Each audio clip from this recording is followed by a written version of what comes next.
Okay, what's up, everybody? This is Francisco, and I'm joined by my good buddies Andrew and Charles, and this is Sports Goofs number 149. And yeah, we're back. It's been a long summer, long hiatus for us. We haven't done this in quite a while. Me and Andrew did, of course, some weird baseball fields, looking for weird baseball fields, which were fun. And we did find some strange places and had some fun with that. But now we're doing the canon episodes here, right? All the lore and everything's back. Okay, Jimmy Butler's hair grew out, and I love it.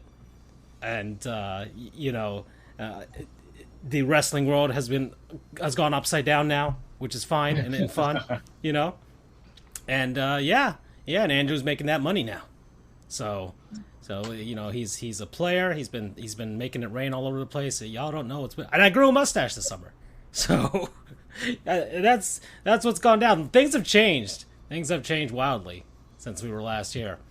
So Andrew, how you doing? How's it going, my dude?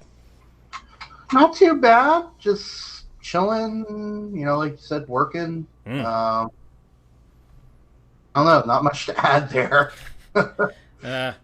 You're quite modest. And Charles, how you doing, my friend? So you remember Drake's album that came out in 2009 or 2010 or 2011 or 12 that said nothing was the same, or Pound Cake came on? That's how it felt like this offseason. Just saying. A lot of changes coming in. Damn.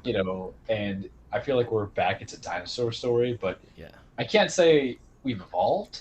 I can't say we've gotten better. I can't say any of those things. All I can tell you is that it be stirring. Yeah. It stirring. Ooh.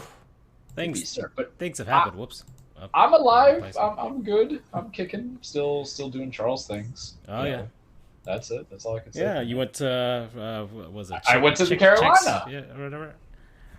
You went to Carolinas, but you had some chicken waffles. Oh, chicken waffles at Fats. That's the thing. I had to come back in the right way.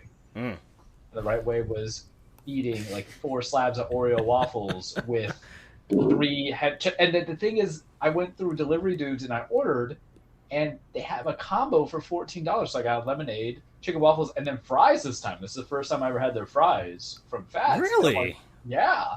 Because usually it's not a cup. I thought you had everything on the menu by this point.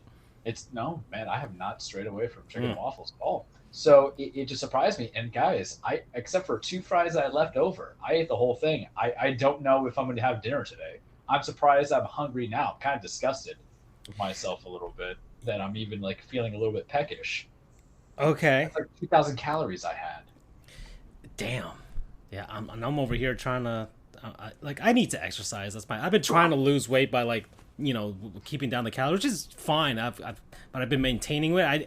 If I start exercising, it'll fly right off, and I know this. But work and laziness. Then the Splatoon came out. That hasn't helped anything at all. You guys are lucky that I've been able to put this show together, and I've streamlined the process. Because before, it was just bad. I now, dude, I've got 20 hours in that game already. It released on Friday. 6 hours for me is an accomplishment. We had it basically an all-nighter Friday, so yeah. But more on that later. Yeah. Also, an announcement. I guess we could say that the Goofs are going to cover football this weekend, so I'm looking forward to that. And Andrew's taking me to Four Rivers. Finally. Yeah. He's making that money, man. Was that the thing that you were talking about on the 17th? That I rudely keep forgetting to remind myself on? Shit. Yeah. Right. Well, this is. I just need to remind everybody what that place was. And you know what? I'm going to the freaking big board here. I got rid of the other board that we had. Oh, I went to the cage accidentally. We're gonna go there. Oof, that the cage is full. I think I told the guys that we need to do an extended. Do a separate episode just for the cage alone. Only. I want to see if I can not bite size. Condense 3 months. I'll tell you guys, I can tell you guys right now, I can cut the fat of the actual pay-per-views that happened, because at this point it's unnecessary. If you want to see the recaps have happened already. I can tell you what the great matches were. That's not hard at all for me. That's perfectly fine. But part of the reason why I did not do a mini cage was because of the fact that I that too. I wanted to hear the live reactions to my reactions. Yeah. There's some times where it's okay to have the, give my own feedback, but then when there's the, yeah, I want that. You want an audience, at least me and Andrew be like, what the Absolutely. But I do, I want to, because I got food on the brain. I feel like our show is best structured when we're like way more, a little loosey-goosey sometimes. But I just want to show Four Rivers once more before Four Rivers Smokehouse. Is that right, Andrew? That's the official? Yes, sir. There we go. That's their website. This was a non-sponsor of Andrew's before, and this is we're pre-gaming, right, Andrew? This is a pre-game thing because the game's at night between my beloved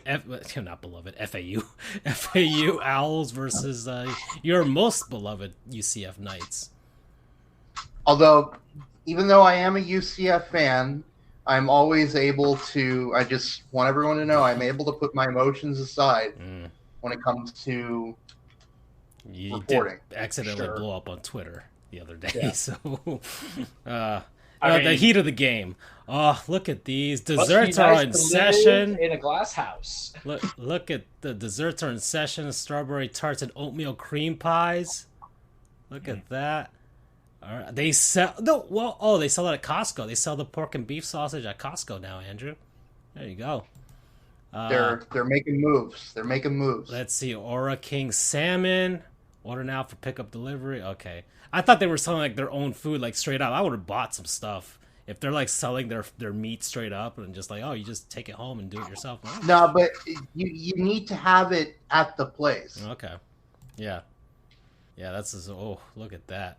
Look, the Spud Crush and that looks fantastic. I'm excited. I am very much excited for that. And also, I don't know if you guys saw this on I have to make this so it actually like refreshes here. There we go.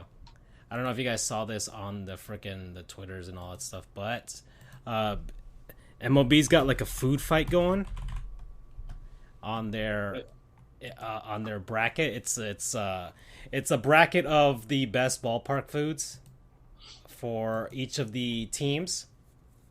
So yeah.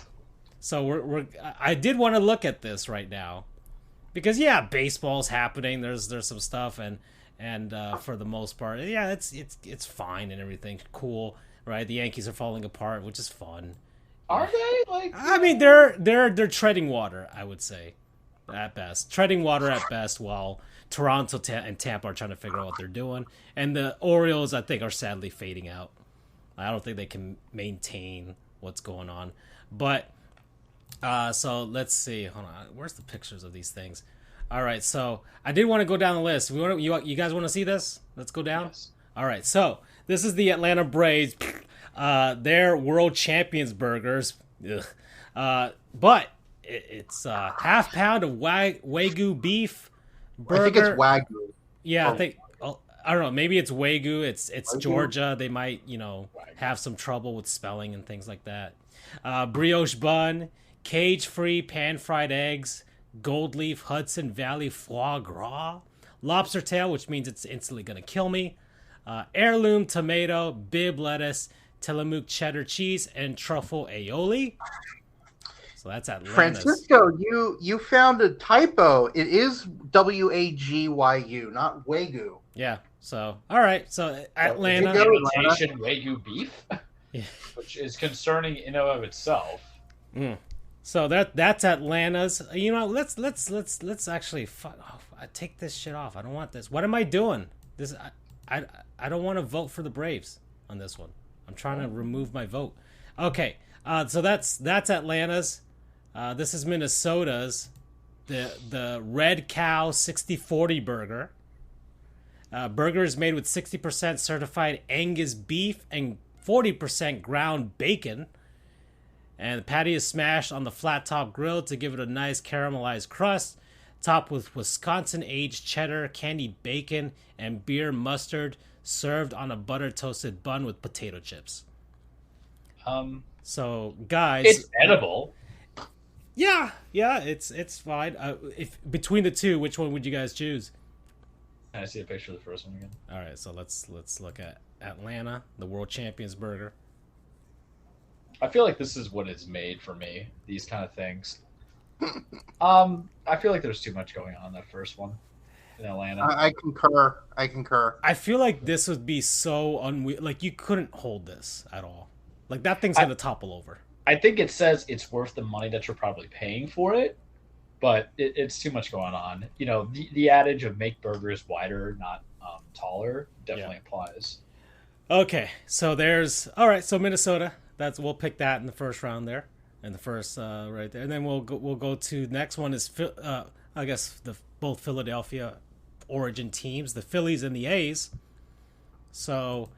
We've got, I didn't want to choose it, but whatever. Got a Philly cheesesteak, which is, man, that's so overrated. Like, yeah. I'm saying it right now. Philly cheesesteak, thinly sliced ribeye. It's overrated because if it could be made the same from everywhere, it's not Philly.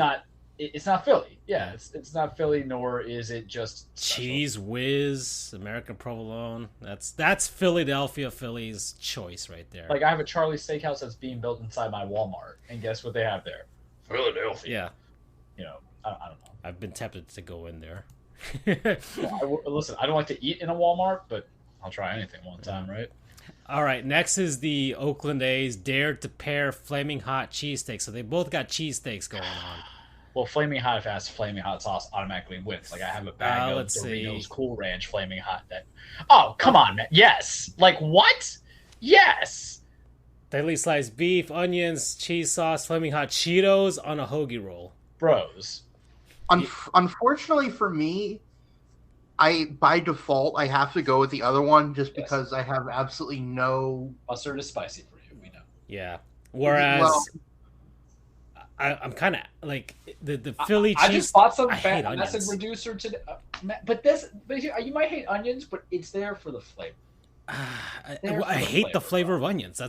You guys can tell me that all day. I can deal with onion powder, fried onions, like super fried. And maybe. The flaming hot would just knock it out. And here's the thing: I also can respect Andrew's position because sometimes simplicity is the best answer. A Philly cheesesteak is actually probably the best sandwich you can have on real sandwiches that you get in any kind of place. But novelty. I can't say that. I'll go with the novelty. You guys saw me eat a Cheeto. Fucking, I'll go with the novelty just on that alone instead of just a plain old Philly cheesesteak. So we'll go with that. All right, so the San Diego Padres have the brisket borracho fries. Ooh, I love brisket. Oh my god, is it like waffle fries? Crispy golden fries. No, they're not waffle fries, but topped with juicy smoked brisket smothered with grand old barbecue signature queso and topped with a Frito relish. Relish just ruined it. I don't like relish. Really? Oh man, relish is I don't like anything that I can taste that's gonna smell like my asshole coming out. Really? That is how I feel about relish. Come on. I can't do relish. That's why I can't do Chicago. All right, I can't do onions then. Okay. All right. Okay. So that's San Diego. It looks good to me. I like it. Andrew, what's your thoughts on that? Yeah. It's looking good to me so far. Can I pick around the relish? I mean, no, unfortunately, maybe is relish. Like if they can find a way to like not top. It says it's topped with the Frito relish, so maybe you can just like take it off, but like, hey, don't top it with that.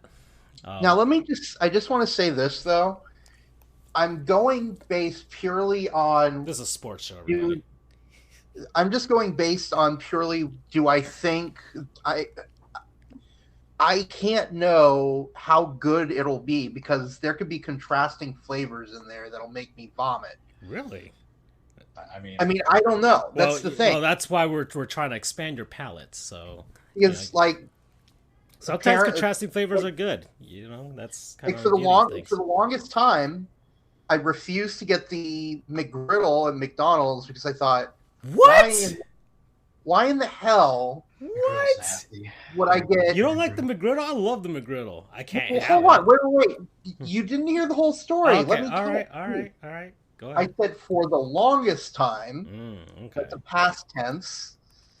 I did not get it because I thought maple syrup has no place being with an egg McMuffin. Oh no, you're wrong on that one. Hold on, he's. But then my sister finally convinced me to get it, mm-hmm. and I'm like, okay. Where have you been all my life?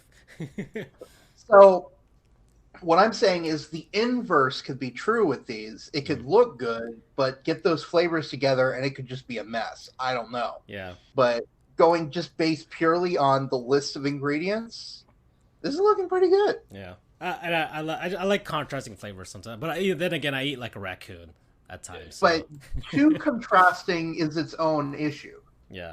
All right, so that's San Diego. So that's what's going on over there. So let's up in Canada. Let's see what the Blue Jays classic poutine. They got poutine. So this is a very safe pick for Canada, I would say. So golden skin on, crispy, twice fried Canadian potatoes tossed with sea salt, topped with elegantly crumbled fresh Quebec cheese curds, and finished with a rich classic poutine gravy. Fries and gravy. I mean, yeah. I'm going to go with... Elegantly crumbled. Elegantly crumbled. Because it's French. Not just crumbled. It's French, but it's French-Canadian, so... You know, I'm going to go with the novelty on the concept of, you got to make it more special. If you got to make sport food interesting or interesting. And if... Yeah, especially if your team... The relish does something different. But you gave me what I just called what it was. You're not even adding anything weird. You don't even have bacon on it. Maybe that pushes it over Canadian bacon, that would have made more sense, right? Yeah. Instead, you just go sea salt, because let's put a little dab of health. Very boring. Dab of health. So I'm going to go with the Frito relish, even though, It's still sodium. Okay. All right, so I'm going to choose San Diego here, guys. I think that's a consensus, right? You would say? Yeah. Because it doesn't scream out like Canada or anything like that. I don't know. I mean, it's poutine, but they could have done something with a spin on it. All right. Next, we got the Chicago White Sox with the Cuban Comet sandwich. That doesn't sound how are you? Probably because of Jose Abreu. Probably because of that. You just want to find a poster child to be relevant no matter what, right? So, I mean, they are you the can't other be like Chicago the Tony La team. Russa hot dogs and hamburgers. No, it's got to be just slathered in alcohol. Beer battered something.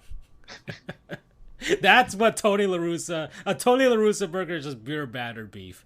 I am not about any of this Cuban Comet sandwich. All right, so mojo marinated pork, sliced ham, Swiss cheese, sliced dill pickle, and mustard on an authentic Cuban roll, griddled and pressed to crispy perfection. That's it. Yes. I don't think there's nothing common about it except for like the mojo, I guess. But it's mojo. I mean, it's not like I was expecting. You can't even add a tomato. Yeah. So that's the Chicago White Sox. They're paired up against the Marlins for whatever reason.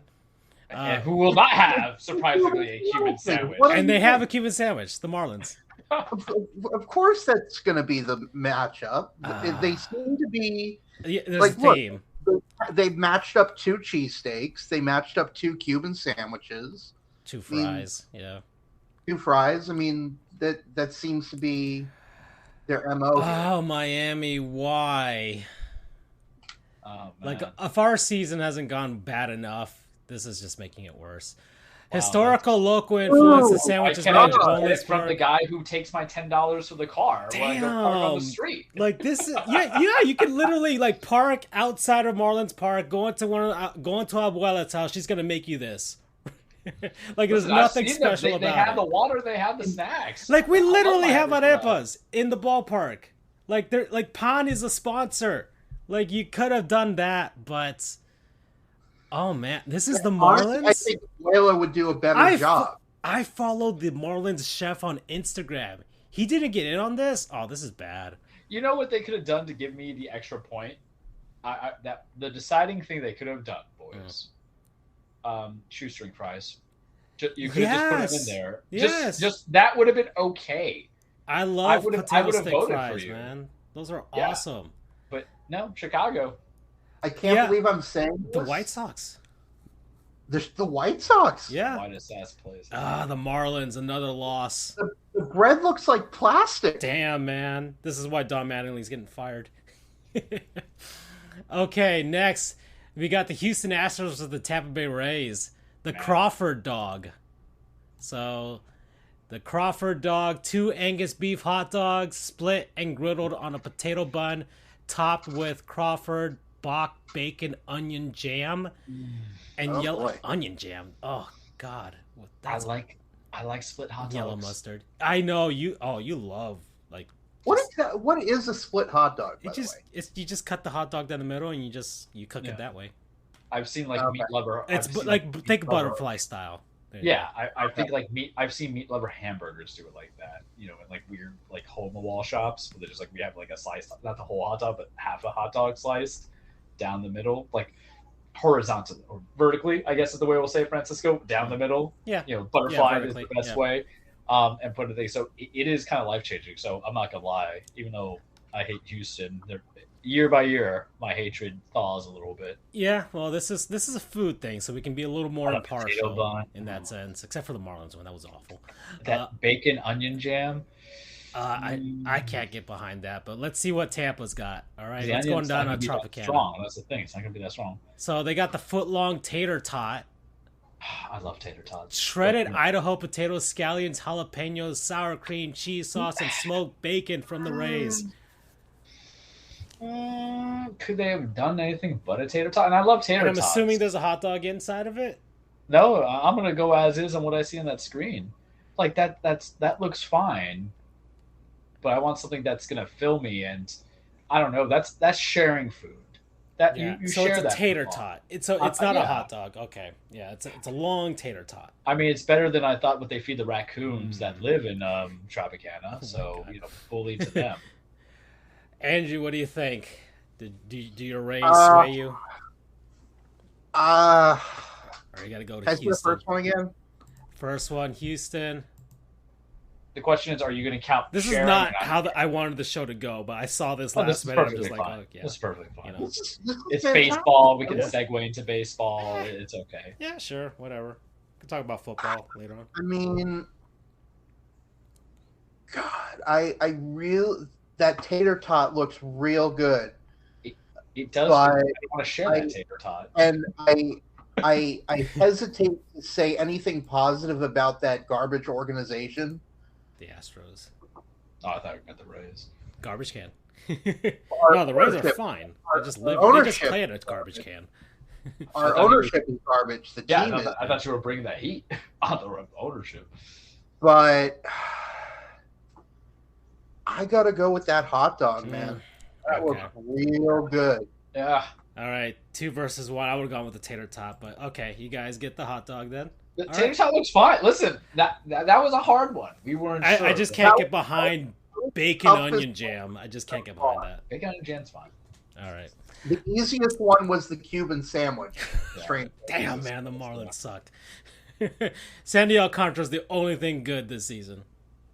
Okay.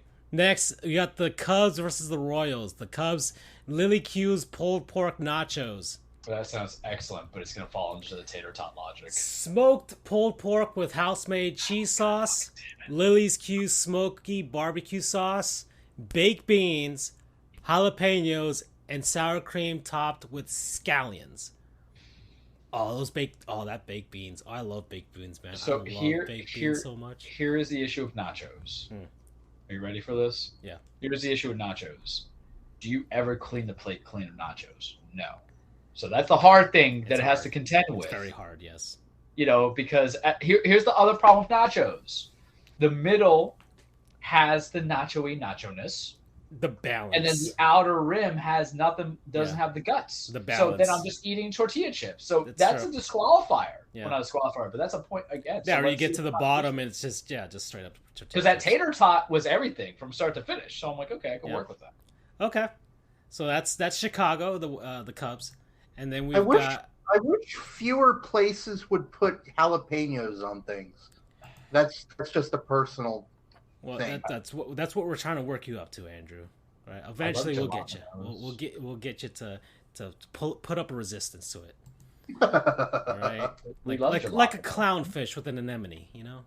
Okay. So then we got Kansas City. All right, if this isn't a hot dog. Barbecue Reese's sandwich. What?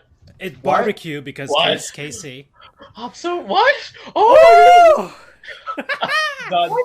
This was made for Yes! me. We're going to KC! Kansas, baby. We're going to Missouri. I Yes! already saw that. Yeah. Kansas City! I'm sorry. Guys, I love you have it. known me for a long time. I Doing the show love for it. years. You know what's me. Tell what it is, Francisco. I love it. Reese's Peanut Butter Cups. House smoked pulled pork, sweet baby Ray's barbecue sauce, and topped with crumbled bacon. Talking to the man who had Fats chicken and waffles today, which honey barbecue and mild sauce with Oreo waffles and fries. This speaks to me. Ooh, Yeah. y'all don't even have to know the mystery. You already know what it is, kids. Woo-hoo-hoo. Oh, I love it.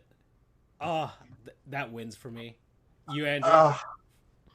I don't know. Again, this is McGriddle territory for me. What? Really? You just complained about the contrasting flavors. He's afraid of it. You're afraid of your tummy, afraid of your arteries. No, I'm afraid of how in the world is chocolate peanut butter going to work with barbecue? I mean, it's sweet. It's already sweet. Had barbecue on a burger sweet before. on sweet on sweet. You know what I mean? It's like kissing Jesus right there. I mean, I guess it would work as counteracting the I don't know, the sour. I don't know what to call it. I don't think there's any sour in that. I mean, like the tang. That was the word. All right, yeah, maybe you get a little citrusy. Man, you're gonna go for the nachos, aren't you, Andrew? It's okay. We've already got a 2-1 on the Reese's thing, so. But I just wanted to know Andrew's like choice. Just then we can move on. All right. Fuck it. Go with the burger. Ooh, I got excited. I started sweating a little bit when I saw that photo. I saw barbecue Reese's. At least it better not be named after some guy named Reese. I'm just like, no. Missouri. We have no team. So you're not even coming to see baseball. You're coming to have a good lunch, man. I mean, the Royals are I respect it. I respect that logic. All right, so next we got the Dodgers versus the Mets. This should be good. So the Dodgers. You can go with the Dodger dog. That's like an icon. Yeah, but it's just a boring hot dog. My sister and my brother-in-law had it. They're just like, it's just a dumb hot dog, and they just call it a Dodger dog. It's nothing special about it. Okay, so we got the loaded barbecue baked potato. Colossal potato, as they call it, loaded with butter, house smoked barbecue, burnt ends. I love burnt ends. Cheddar cheese, barbecue sauce, crispy onions, and barbecue crema. Oh, there's crema in this? I think the burnt ends might have sold it for me, but we'll see. You take. I can, if you can just take those onions off. I can get down with some crema. Here's my problem for baked potato. Why can't I just have it mashed potato and get more of the nutrients? I'm a fundamental man. I'm sorry. More of the nutrients, like a plant. Yeah, I'm a fundamental man. All right. So that's the Dodgers. The New York Mets, General Tso's chicken tender bucket. I am not trusting New York grubby, Queens flushing over there with fucking General Tso. Wait, what part of New York are you from? Oh, I'm from Jackson Heights, so that is Queens. Okay, So you know. That right now. My grandparents are 10-15 minutes away from the Met Stadium. I am not trusting that at all. If I don't see a single disclaimer, there's certain places you feel comfortable with going to pick up your nationality foods. If I don't see someone of Asian descent, Asian knowledge, Asian upbringing making that sauce, and that's high end processed, I'm gonna be shitting, man. Like I already know. So yeah, General Tso's chicken tender bucket from Amazing Chicken Company. Tater kegs? Let's see, free range chicken, Tso's sauce, sesame seed with scallions with 3 cheese blendy cheesy tater kegs. Are those like just jumbo tater tots? Probably. And hear me out here. You don't need to be. I know plenty of white people who can make an empanada. I'm just saying that it's a Walmart sauce, and that's my problem. If you're talking about General Tso sauce seasoning, you gotta avoid that. They both kind of lost me here. So it's all right. So, and then you're mixing cheese with General Tso sauce. It's gonna run through me. It's just gonna run through me. I'm sorry. I'm gonna go with the baked potato. Even though Same. I think my stomach likes the chicken, All I'm gonna right. go with the baked potato. I mean, I can't deal with the onion, but if you can take those onions off, I'll go with the baked potato. But all right, so there you go, baked potato. Next is the Elvis Shake What? from the Colorado Rockies, and they're What? put up against peanuts. What? I'm gonna guess because guessing it's a milkshake with peanut butter and banana in it. All right, so just have generic peanuts from every team. This is the major league. Oh, because there isn't enough MLB teams to make a true even bracket. Oh. So I guess because there's not 32 teams. So yeah, there you go. Okay. All right. So yeah, I guess the Rockies are probably gonna win this by default. So you wouldn't just do peanuts and Cracker Jacks? Elvis Shake feature. Oh, I'm going to Denver next week. Yeah, that Elvis Shake. Hold on. Let me take a photo of this with my phone. I gotta remember this. I might have some Rocky Mountain oysters though while I'm there. If y'all Oysters are just okay. They're not oysters. I'm just telling. Oh, I don't know. They're the bull testicles. So. Well, that's an aphrodisiac. It's okay. No, I've had them before. They're pretty good. Well, yeah, you've been playing Splatoon. You don't need an aphrodisiac. You're okay. Features creme de banana, soft serve ice cream, peanut butter sauce, Cracker Jack. There you go, Charles, and candied bacon.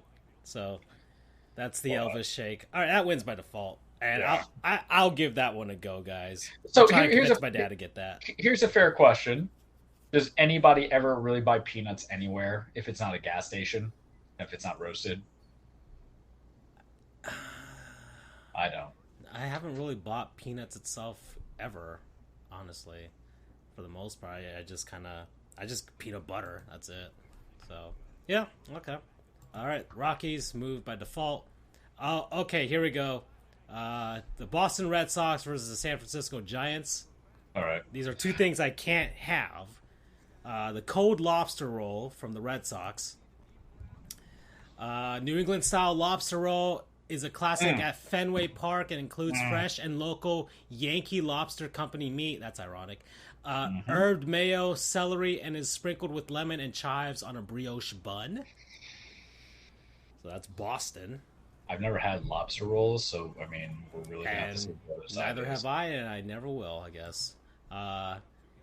Crazy Crab Sandwich from the San Francisco Giants, from their old mascot, which used to be a crazy crab.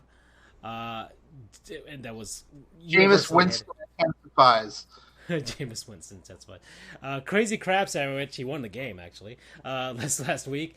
Dungeness crab piled between two slices of buttery grilled sourdough bread, because San Francisco has that, I think, like the oldest sourdough starter in, like, at least in America.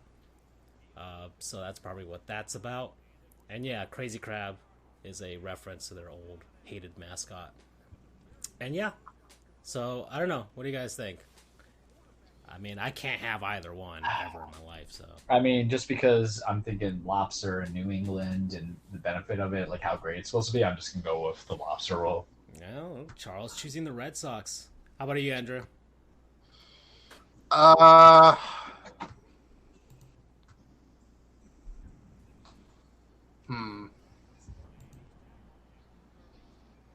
Let me see that first one more time. There it is. Lobster. Oopsies. I don't think it'll fill me up, but There you go. I'm I'm sure it's kind of like having like chicken salad or something, or or tuna. gonna go ahead and go with the Giants here. All right, San Francisco. So that means I have to be a tiebreaker for a thing that I can't even eat. I know what things taste like, sure. And I had monkfish, which kind of sort of had the texture of lobster. It didn't really taste like it, but had the texture of it. Damn.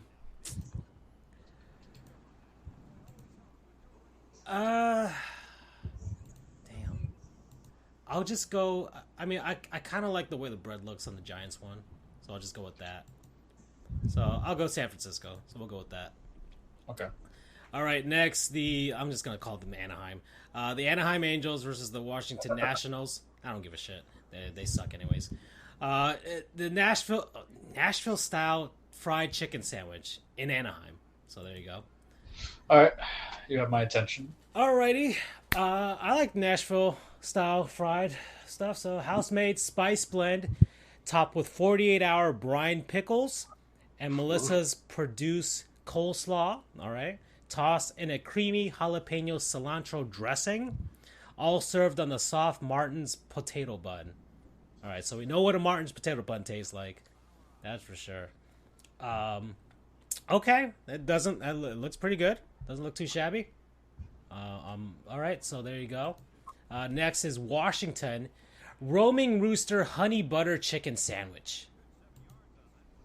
So free range, antibiotic free, and grain fed buttermilk fried chicken breast smothered with honey butter and cheddar cheese. That's not that. It's a very stuck up sandwich, and I guess that kind of makes sense for DC. That sounds very mid. Yeah, it feels like it just feels. I don't know. Yeah, they should have had a glizzy. That's a DC thing. Yeah. Apparently, that's just been running through with everybody. So there you go. All right. What do you think, Andrew? I'm gonna go with Anaheim on this one. Can I see the first one more time? I'm going with the Angels.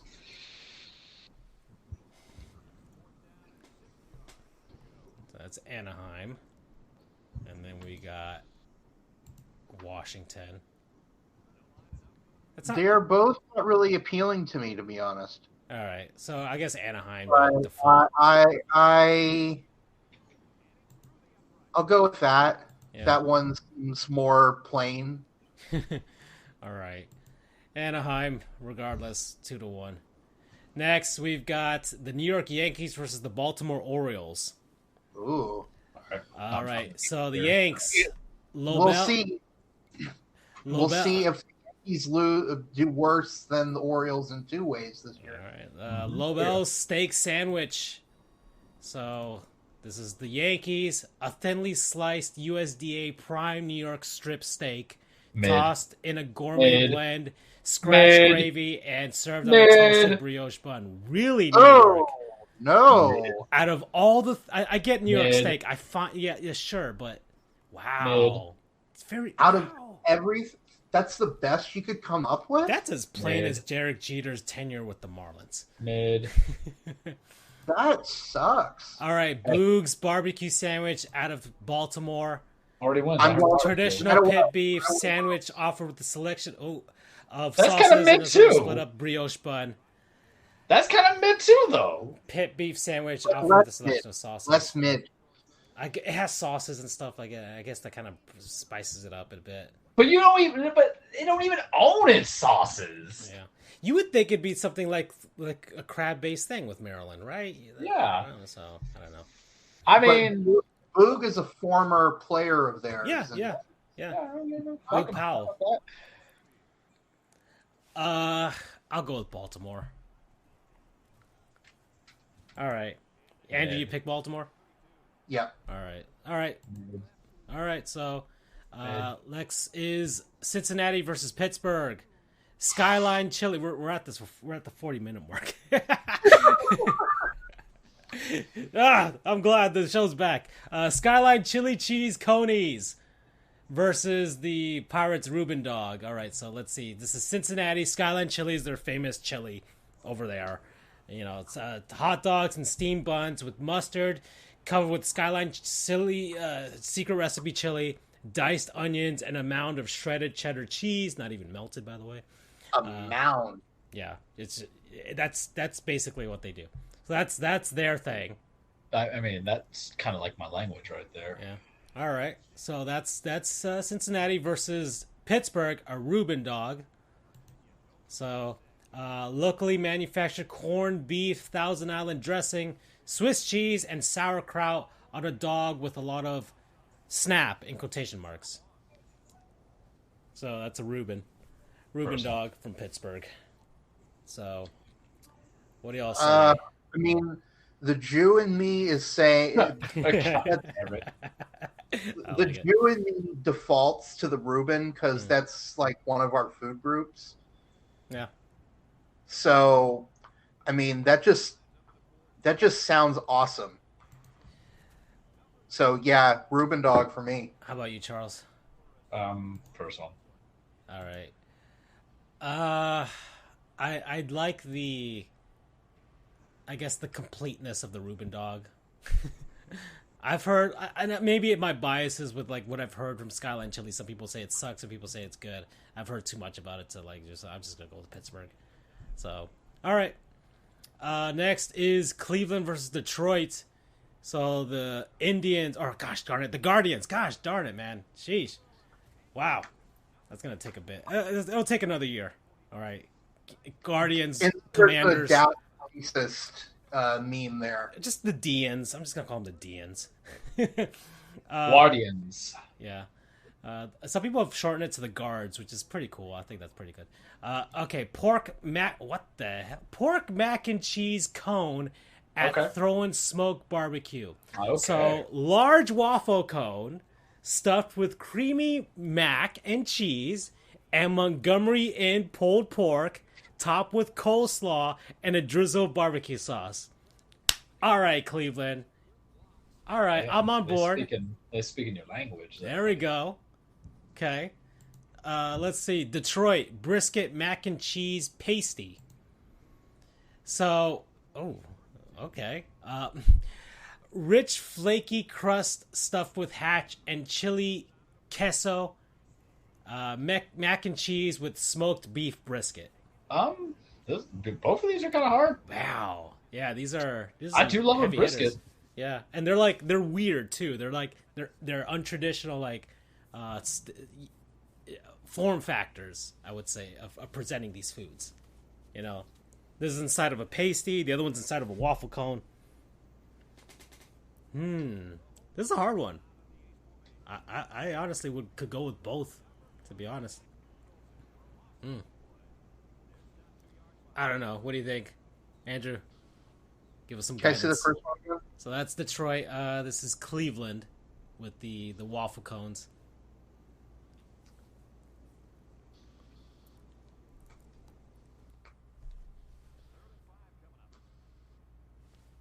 Second one. All right. Detroit.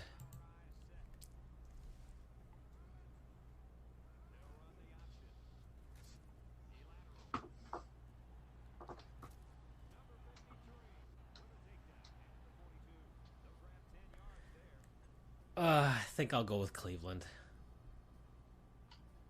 I'm going to go with Cleveland on this one. How about you guys? Final choice, let's go. Well, I'm going with the second one, so Detroit. Charles, tiebreaker. Is he here? Did he disappear? Your mic is off if you're still here, Charles. All right. Maybe his headphones died or something. Okay. Well, it's just you and me. Yeah, or maybe, I don't know, maybe a work thing popped up. I'm not sure. So, whoa. So, gosh, what do we do? What do we talk about? We're at the almost 45-minute mark. He's sending a message. He got kicked? Can you hear us, dude? Are you there? Charles, let's see. I'm back. Oh, okay. All right. That was weird. All right. Yeah, so I'm back here. What do you think, Charles, between the Cleveland and Detroit tiebreaker? I'm going to go with Detroit. All right. It was hard. It was hard. All right. I'm saying that right now. It was very hard. Okay. All right, Detroit. Next is Arizona versus St. Louis. So Arizona is the churro dog. Ooh, here we go. Oh, a churro inside of a Long John donut with chocolate glazing topped with frozen yogurt.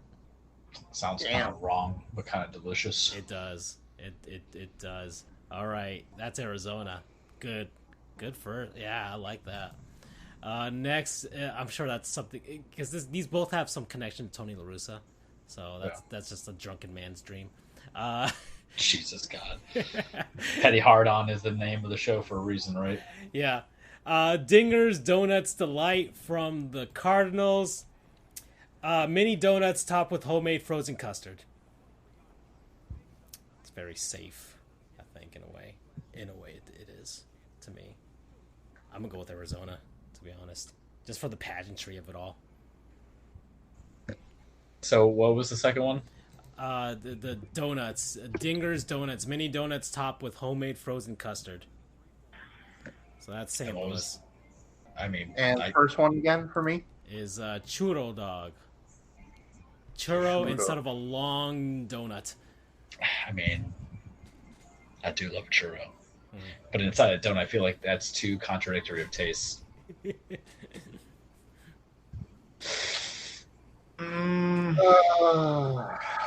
I've already chosen Arizona just for the I'm gonna go with Arizona. I think the churro inside the Long John would not make me happy. Unanimous. All right. So Diamondbacks, cool. Next is the Seattle Mariners versus the Texas Rangers. So Seattle, ancho chili brisket quesadilla. Slow roasted ancho chili marinated brisket, along with the perfect blend of asadero Chihuahua cheese and fire roasted sweet peppers and onions, refreshing pineapple pico de gallo, and avocado cilantro crema. There's a lot going on there. Yeah. I would think this would come out of Texas, not Seattle, but there we go. Okay, so that's Seattle. It's a quesadilla. Next is Texas brisket egg rolls. Oh, they're like contrasting.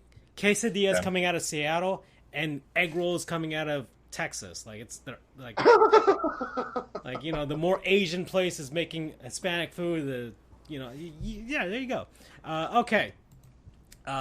Texas brisket egg rolls, tender house smoked brisket shredded and rolled up in a classic egg roll, wrapped with deep fried Napa cabbage, served with togarashi seasoned fries and sweet Baby Ray's barbecue sauce. Texas. Yeah, I'm gonna go with the second one. Yeah, I don't know. It feels like Seattle's trying way too hard with this one. I think the egg rolls to make it more simpler to eat. I know that's what you're saying. Hey, Charles, quesadillas, but got to make it work. Okay, so brisket egg rolls, and finally, baseball just has Cracker Jack, and versus Milwaukee's, which is probably going to win by default. Johnsonville Ultimate Bratwurst. So, specialty sausage powered by eggs. By Blues Egg was launched this year. Why do they give a description like this? Just tell us what the food is. I don't care when it started. Johnsonville Ultimate Bratwurst features bratwurst topped with braised apple sauerkraut, Swiss cheese, onions, and brown mustard. There you go. Okay. So, and American Family Field is the top seller of sausage in the MLB and the only team that sells more sausage than hot dogs. I mean, they have frickin' racing sausages, and it's Wisconsin, so okay. Okay, so there you go. So that's that's the first round of things. I think we're gonna end this here, guys, because if not, we're not gonna have talking sports. But this was fun, cool. I mean, we could continue this later on, maybe next episode or something for the next bracket. We could do round by round per episode. Yeah, so it's saved. We're recording it, so cool. So that's what we got. All right, let's. We got 10 minutes to talk about something. Can I go with Gottlieb's Goons? Can we do that? I just want to. I want to start things off with something that I feel like all of us are gonna unanimously be like, yeah, they deserve to be dragged on the internet. Texas A&M. And specifically the Midnight Yell. Oh yeah, the Midnight Yell. Okay, so I didn't know this was a tradition, and apparently a lot of people didn't until Texas A&M lost to App State this past weekend. They do it every week. I know, but nothing new. And I get that, and people are saying there's nothing new for Texas A&M. Well, Texas A&M hasn't mattered enough for us to care, okay? And they've been talking shit, so we've been realizing they've been talking shit about everybody for the past 50 years, so now we're going to drag them, especially when they lose to App State, and especially when they're top 10 ranked. So, but the beauty of this is, it came out that, they do this tradition, and there was some it was like a weird, shitty open mic, basically, where their cheerleaders Yell. Oh, that's such a. I hate that term. I I will be your shaman into the world of Texas A&M football. I do not want to be here, but we are here. Wait, what's the problem? All right. So they don't want to say cheer, so they shall yell? Yes. It's called the Midnight Yell. And that's... I mean, I don't like getting yelled at. I like getting cheered. That's not my kink buds. They yell and they practice. They at midnight the night before the game they practice yelling, which okay, and they trash the other team by having a pretty much a shitty open mic of these yell leaders trashing the team. So the Texas A&M ones were saying like, oh, App State, it's in the middle of nowhere, North Carolina. Even though if you look at the campus, it's probably one of the most beautiful ones in the U.S. Absolutely. And we haven't even looked at their baseball field is magnificent, and they've been known to like, you know, put people in their place when people talk shit. So the video came out of this after it happened because, you know, people are trying to trash Texas A&M. But the goony part of this is Texas A&M has been massively trying to copyright strike every ounce of that video and scrub it from the internet. Mm-hmm. But Streisand effect. That's what I was about to say. It's the Streisand effect. The harder you try and the more you make it known that you don't want this happening and being seen, the more people are going to copy it and keep it and redistribute it so people can see it. So, like, honestly, if they hadn't been DMCAing, I wouldn't have heard anything about it. Exactly. And, you know, I think some people started posting it, and it was like, okay, and I'm showing it here in the background of what was going on, the shitty open mic. And at first it was just this part. And then people started looking at, well, what else they do there? They do some sort of weird square dancing, which is really rednecky and hillbilly of themselves anyways. Like...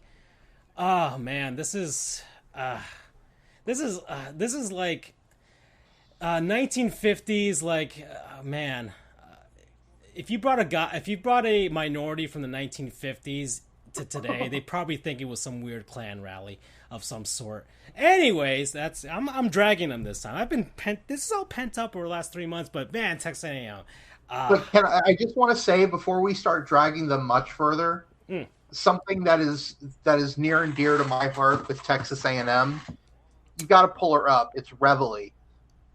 Reveille? And by the way, Jimbo Fisher lost, so you know that strokes my FSU thing, you know, pretty nicely there. The thing is, Jimbo can't win without Jameis. I think I looked at prior to the App State game. Someone had a Reveille. Reveille? Reveille. Reveille. Okay. Reveille, Texas A&M. You have to add that specifically. Reveille. Eille. Well, don't look it up on Twitter. Look it on Google. Oh, is this like a not safe for work thing? No. Oh, okay. Contemplate your choices there, Francisco. Just look up Reveille on Google. I'll just look. Yeah. Okay. Oh, okay. It looks like revile, which would actually make sense. Okay. Grave site. What am I looking at here? Is this Hold on. Your thing is very delayed on my screen, so. No, I'm looking on my phone. Oh, it's a dog. I know. Okay. It's Reveille. It's a collie. It's like a border collie. No, just regular. She's a rough collie. Oh, okay. All right. Smooth collie. All right. So. She is the quote unquote official mascot of Texas A&M. Yeah, because there's like an Aggie really makes no sense. It doesn't mean anything. You know? Well, Reveille is the. Texas A&M is very military oriented. You know, being part of their corps of cadets is, you know, like a high honor. It's like ROTC on steroids. their marching band, it's not a regular marching band, it's a military style marching band. And don't they only do all kinds of crazy stuff every time they score a touchdown or whatever? And the only people who can be in it are members of the Corps of Cadets. So Reveille is the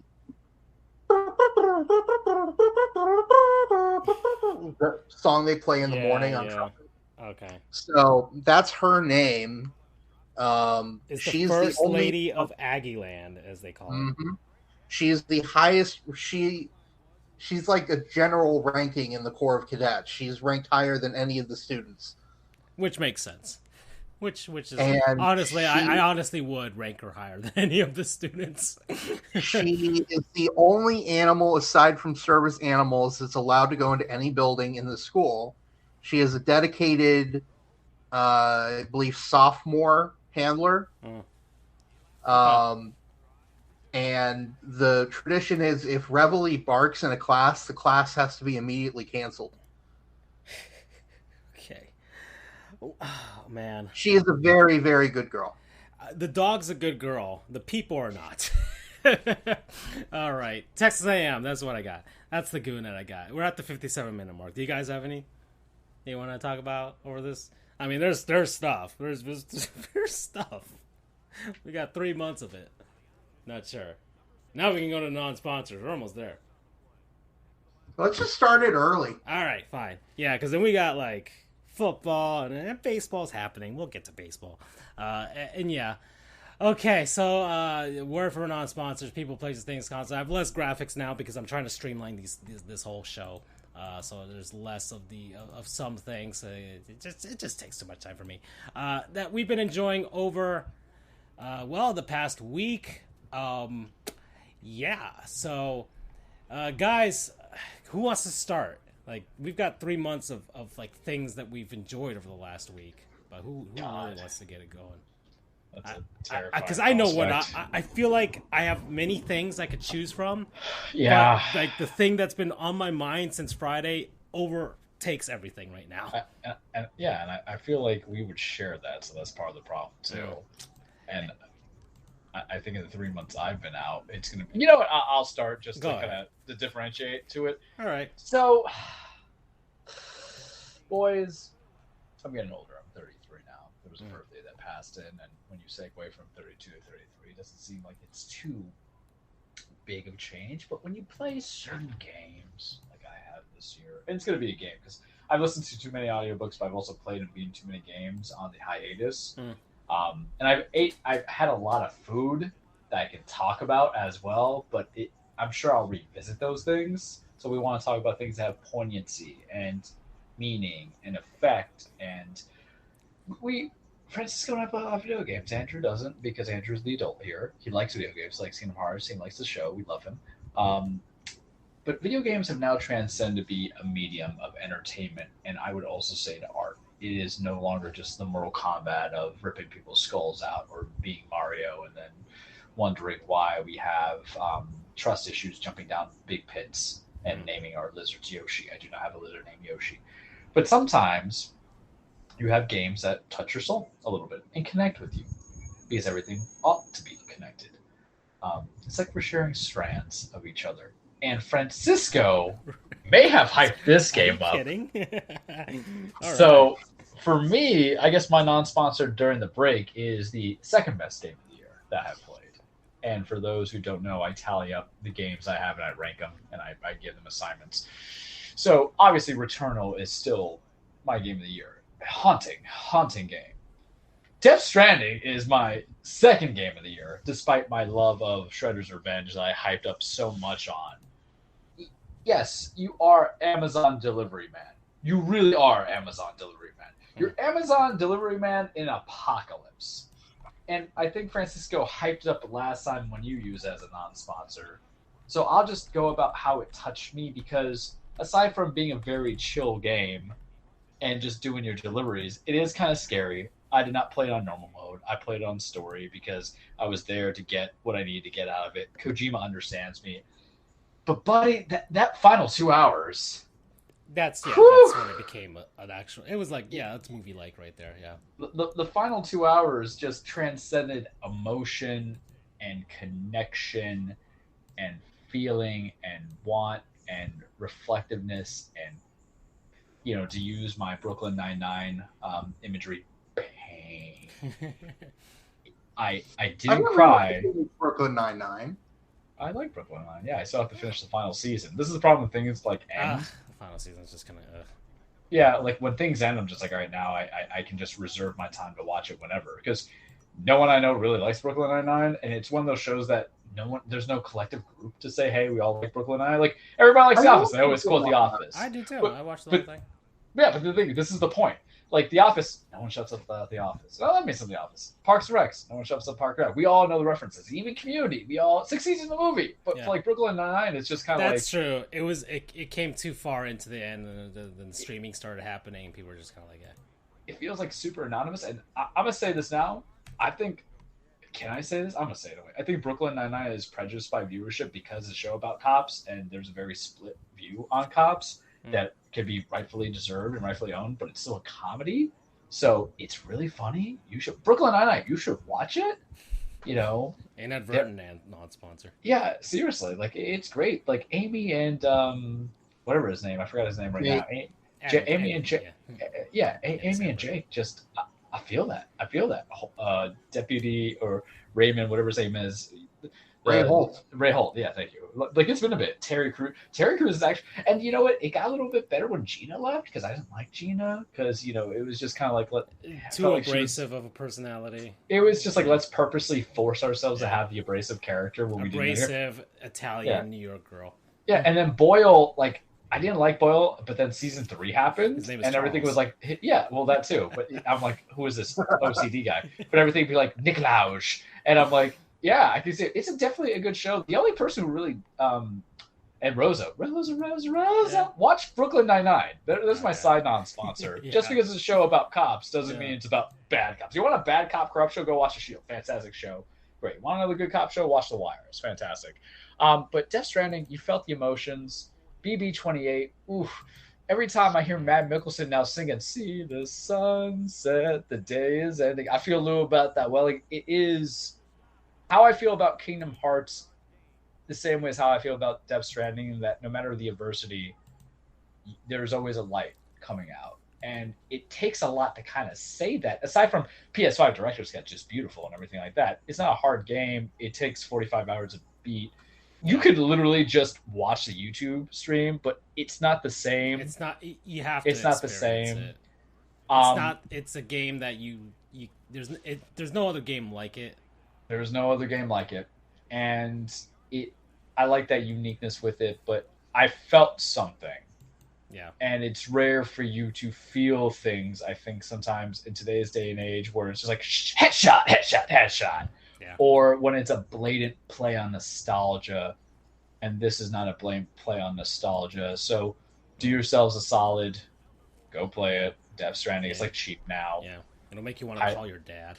It would make you want to call your dad, that parent, that family member. It would make you want to call your loved ones. It might make you call that girl, that guy that you haven't talked to in a couple of years because you're an a-hole. And then it also tells you that you don't have to be isolated and alone. So just play it. Death Stranding, second best game of the year. Doesn't top Returnal, but if you play Returnal, you'll know why. Because that was the majority of the time we went on break, so it makes sense. Okay. Yeah, I guess I'll go next. Do you want to save yourself for last? Since it might be a co-share to a degree. Okay, go ahead, Andrew. What do you got? What have you been enjoying? I forget if I've done these, folks. I have a very bad memory with. We talked about Four Rivers again today too. So I'm going to go with the Football Writers Association of America, the FWAA. Well, then. It's an organization for college football writers.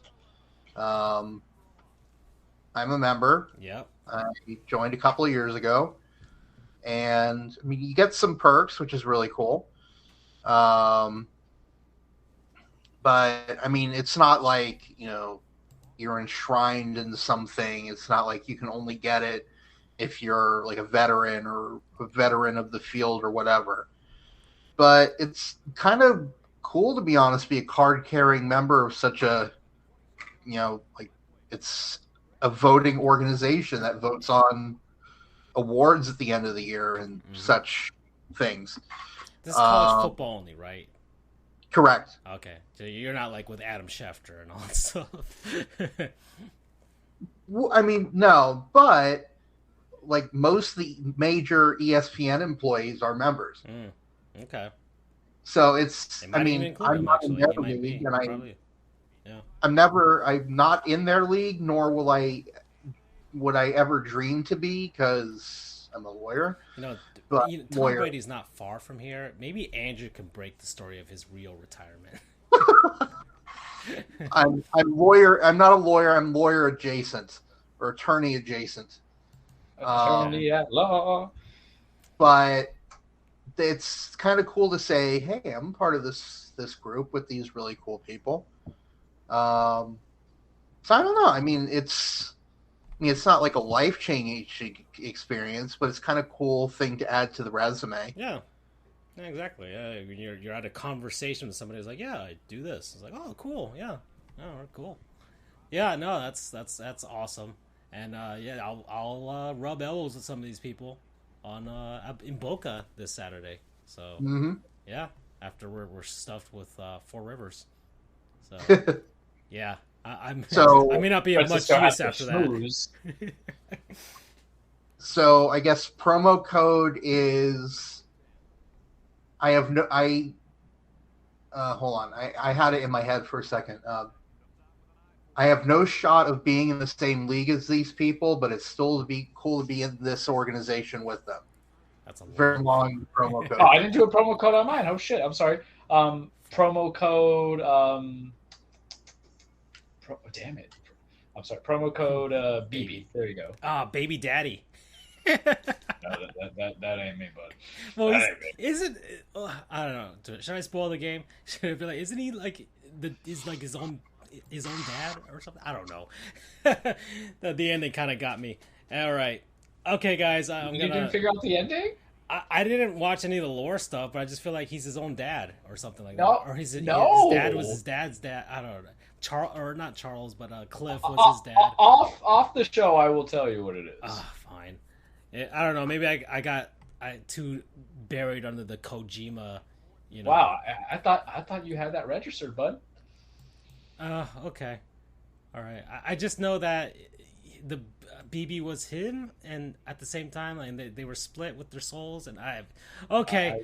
I will have to help you. It's okay. Okay. All right. So we're gonna do mine, which is it's Splatoon 3.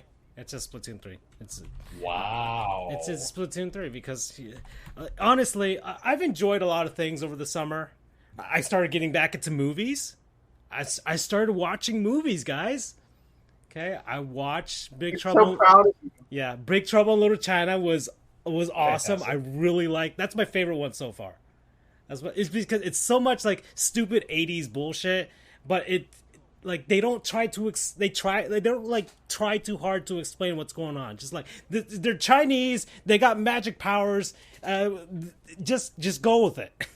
Okay, that was beautiful, right? John Carpenter, right? He made like The Thing and a bunch of other great movies. So like that, I get that. And I gotta watch some other stuff. I'm never watching The Sandlot because that's part of the lore of the show. And I have to watch The Hunt for Red October because Andrew's it's his favorite movie. So I gotta watch that too.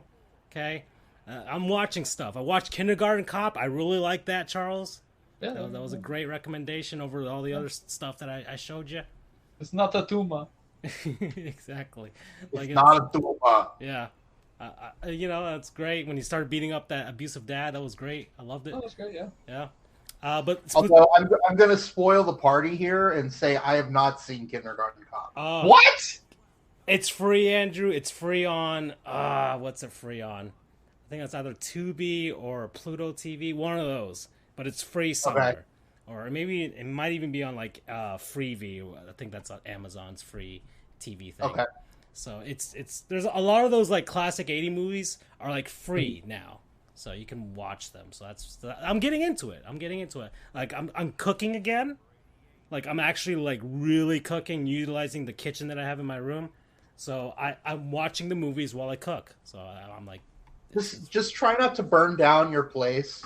I make sure to unplug everything when I leave in and out. Okay, but nothing has latched onto me so quickly and so hard than Splatoon 3. Like, all right, so me and Charles have been through this journey. We got Splatoon 1. We were like one of only 10 people that owned a Wii U. And like we bonded over that. That's how we bonded. That's how exactly. we started. That's how we knew. Yeah, you know? And so like, all right, fine. Then we both got Switches. We got Splatoon 2. Charles wasn't like really into Splatoon 2. I played it. I put 84 hours in. So yeah, but not like I put 365 I'm hours sorry in. I grew up and I had to do things as a lawyer. Damn. So I put in more into Splatoon 2, but like it petered off after Smash came out and then Rocket League and all this other stuff, and so I didn't work and everything like that. I'm like, okay, fine. And we played a little bit before Splatoon 3 came out. I was like, okay, all right, get the juices flowing a little bit. But then they had their world like Splatfest, the first Splatfest, and I was like, all right, let's get into it. And then like, oh my, it's like an addiction, man. I was an alcoholic. Right, and you get that first little, okay, I'll try a little bit of one, and next thing you know, I'm in the basement, drunk on the floor, like I have no idea what's going on anymore. Right, I'm Tony La Russa right now with Splatoon 3, and then the actual game came out on Friday. Bought it. I'm 20 hours in. I beat the story mode in one sitting, like 4 hours straight on Saturday. Because I'm just like, I'm just going to keep playing. And I've just been playing and playing and playing. And everything about this game is improved over the second one. The user interface, the controls, the balancing of the weapons and everything like that. The layouts of the maps. They brought back some good ones from the first one again. Like, it's the complete package. It feels like Smash Ultimate, but for Splatoon. Like, this is the culmination of everything that they've learned from the first two games, and even stuff from Fortnite and Rocket League and Fall Guys and a bunch of these other multiplayer shooters, Call of Duty. They've implemented stuff that make you want to come back to play more. It's like, okay, how did you do in the game? All the stats and everything. There's slightly deeper stats than the last two games. They give you medals for like how like well you do if you're like the best inker or splatter and all this other stuff. Like it's, whoo! I want to play it right now. You guys are lucky I'm not playing it during the show like Charles does. Yeah. But it's good. It's good, and it looks like from like the lobby, or not the lobby, but the Splatsville, which is like the main like hub world of the game. It looks like they're gonna have more like with DLC and things like that, because it's much bigger than the first two games. So it hopefully it'll bring more modes and some new, like so far they kind of sort of played it safe with like the stuff that works, which is great. But I'm hoping they experiment with some new stuff from new other games. Definitely coming, man. Yeah, the next Splatfest is about to happen, so that's going to be great. They added the tricolor battles, which was like that was amazing when I started playing it. So I can't wait to play that again. And I don't know, man. I don't know when I'm gonna like come off this high right now, because it is. I stayed up till like 2:30 a.m. last night playing. Like I really like this game, and yeah, it's well worth it. Some people were like, oh, they didn't change enough. This isn't like Overwatch 2. Overwatch 2 was just a travesty, but that's Activision Blizzard, and they suck. They haven't even. Yeah.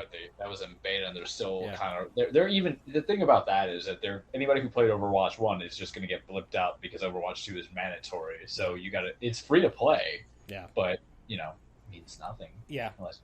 But this is an actual complete game for the most part, just in its normal thing alone. The DLC is going to be great and everything, but there's no microtransactions or anything like that. You get the game, you get all the stuff right there, and then the base stuff, and that's it. And you go. And Charles got some extra stuff because he pre-ordered it, I think, right? So I got stickers and a patch, and I got it for free. Oh, that's true. That's true. Charles' frugality was on point that day. So yeah, Splatoon 3, frickin' promo code Woomy. Woomy. Gloomy? Yeah, Woomy. That's Woomy. it's when you taunt people. That's what they say. So Oh. yeah. Okay, this is a sports show, everybody. So we might as well talk about that. Man, where do we start? NFL. I'd like to start with college football just Oh, yeah. because it's been pure madness. Okay, so college football, we're deep into week 3? We're heading into week 3. Okay, we're heading into week 3. Although technically it's kind of week 4 because they have a week 0, but Isn't that like week the HBCUs that start, right? no, like it was the Nebraska Northwestern game. Okay. You know, it's Oh, a couple of Nebraska. well, I'll get to them in a second. Yeah. So yeah, that's what's going down. I don't know why I keep doing this, but yeah. Okay, Andrew, where do you want to start with all of this?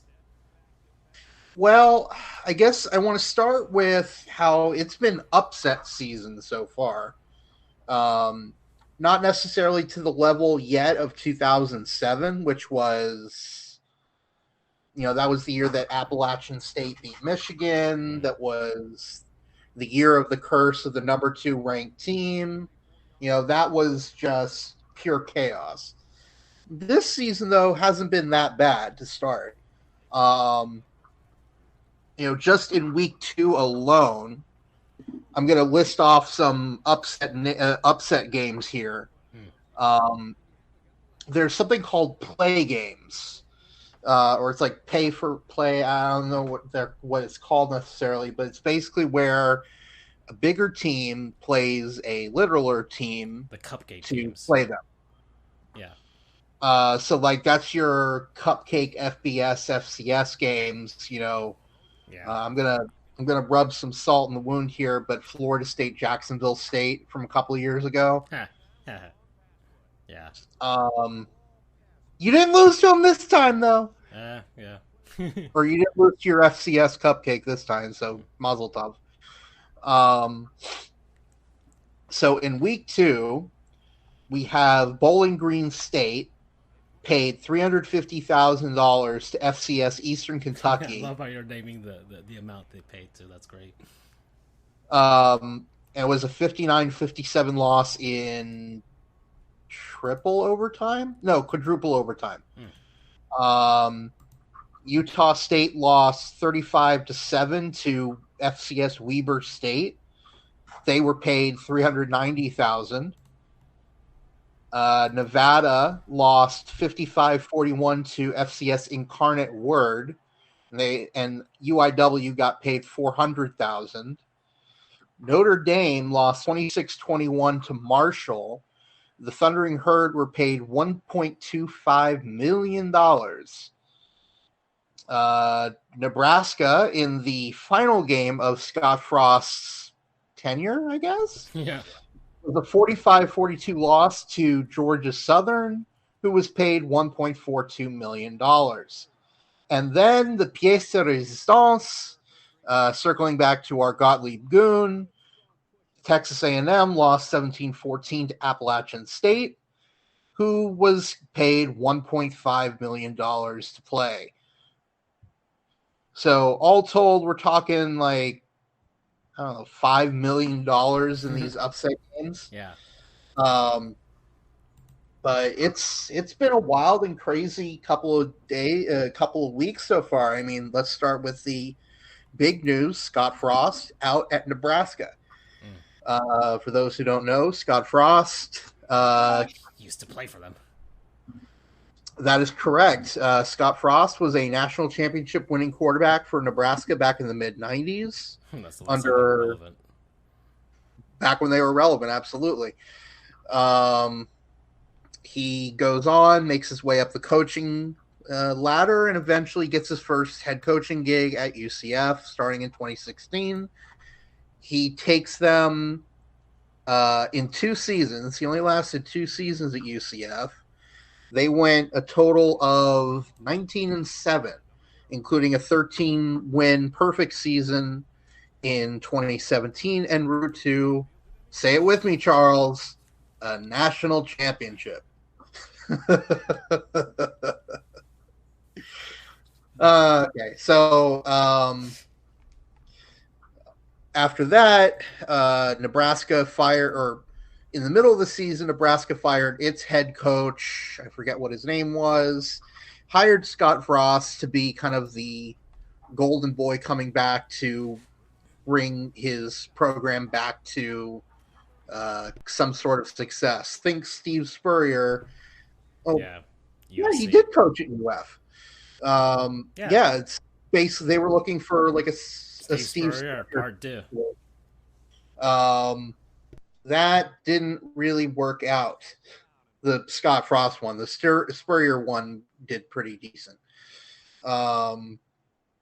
So Scott Frost won fewer games in 4+. So Frost coached for 4 seasons plus 3 games of this one. So 3, 6, like 51 games, I think, roughly. Because I don't think they ever made it to a bowl game. Nope. So in like 51 games over 4+ seasons, Frost still had fewer wins than he did in the 2 seasons at UCF. Ouchies. He had 16 when he was at Nebraska. Like I mentioned earlier, he had 19 at UCF. So yeah, he's out of a job. And what kind of surprised everybody, it wasn't a matter of if, but when Frost was going to get fired, because I think he lost 10 straight 1-score games, which is an all-time record. He's like the Marlins. Like at that rate, I'm not sure if you saw the video by Urinating Tree about the Cleveland Browns, but there was that one guy who said it's statistically harder to be this consistently bad than it is to occasionally be good. You're a factory of sadness. Exactly. That's Scott Frost's tenure in a nutshell. He broke the statistics for a team and the problem is they had their shots. You know, if they turn those 10 games, even some of them around into wins, you know, he's still in a job. But nope, couldn't do it. And so the writing was on the wall. The question wasn't if, but when he was going to get fired. People were kind of looking toward October 1st. Now, October 1st was the day when his contractual buyout dropped from $15 million to $7.5 million. So everyone's like, all right, they're going to save $7.5 million. No. You know, they're going to, wait it out a couple more weeks. Nope. They just ate the $7.5 million. Get out. Take your money and get out. Exactly. So Frost is out. He has a nice payday. His number's retired there, isn't it? What's that? His number's retired there, isn't it? As a quarterback, yeah. That's so bad. So yeah, even if it's not retired, it's certainly in their Ring of Fame, Ring of Honor, whatever you call it. Trophy, you know. So yeah, he's gone. Their assistant coach is taking over for probably the remainder of the season. They'll start their quote unquote nationwide search of finding a new coach. But yeah, that's kind of the bigger news in terms of head coaching. The Gators lost. The Gators lost. I just want to say that. Come on now. Which is excellent. They lost to Kentucky. Yeah. First time since I think it was like the 70s. 1976 and 77 was the last time that Kentucky beat Florida in back-to-back years. Mark Stoops. People are already calling for Billy Napier's head, and he's coached all of 2 games. Which I just got to say, the AP voters, the coaches voters, the 2 main voting polls they're on acid, man. They're on crack. They're on bath salts. They're on every possible illicit drug there is known to man. And let me say why. Florida beat number 7 Utah in the first game. They played it close. There supposedly people were thinking that Florida was favored. Some people are thinking Utah was favored. I don't know. But they beat Utah. Came very close. Utah probably should have won, but the quarterback just made a bad decision. Threw an interception in the end zone that sealed the game. So they win, and they get ranked 12th the next week. They went from unranked to 12th. The hell? I know. Which is why the fall has been fantastic. And then thank you, Kentucky Wildcats. And I hate Florida fans. They are so annoying. Yeah. So annoying. We all agree on that. Yes. So it was nice to see. That was, I mean, aside from the fact that I want Florida to lose all the time, the Utah win was just like, I know. It emboldened them Utah's so much. Just disappointed me. It was like, come on, guys. So, and now, unfortunately, this one's tough for me. South Florida is heading to the swamp to play Florida this weekend. So, go Bulls. I'm thinking to myself, go Bulls. Do I? No. It's Bulls. What is the I'm lesser? Making the decision for you. Go Bulls. What is the lesser of two evils? And unfortunately, I have to begrudgingly root for Florida. Yes. For what? What? No. The overall, the greater good of the whole. If he doesn't hate the Bulls, then UCF isn't a real team, has no real legitimate He gave a rivals. compliment to their baseball field. It was he gave compliments to a lot. It's called backhanded compliment. But no. They have to beat the Gators because overall it'll prop up the other schools. The Bulls they're always gonna suck, which is always gonna be great. But if they can not suck for one game, it'll benefit the rest of us. I have to say this though. What would be? But the problem is, Francisco, my dear Francisco, is South Florida is 1 for 19 in their last 20 games against FBS teams. Okay. They suck. I know. They are awful. Mm-hmm. They're terrible. They're terrible. They're horror awful. They are, well... We got to cheer for the little guy here, right? But... unless the little guy is them, I can't bring myself to root for them. I want them.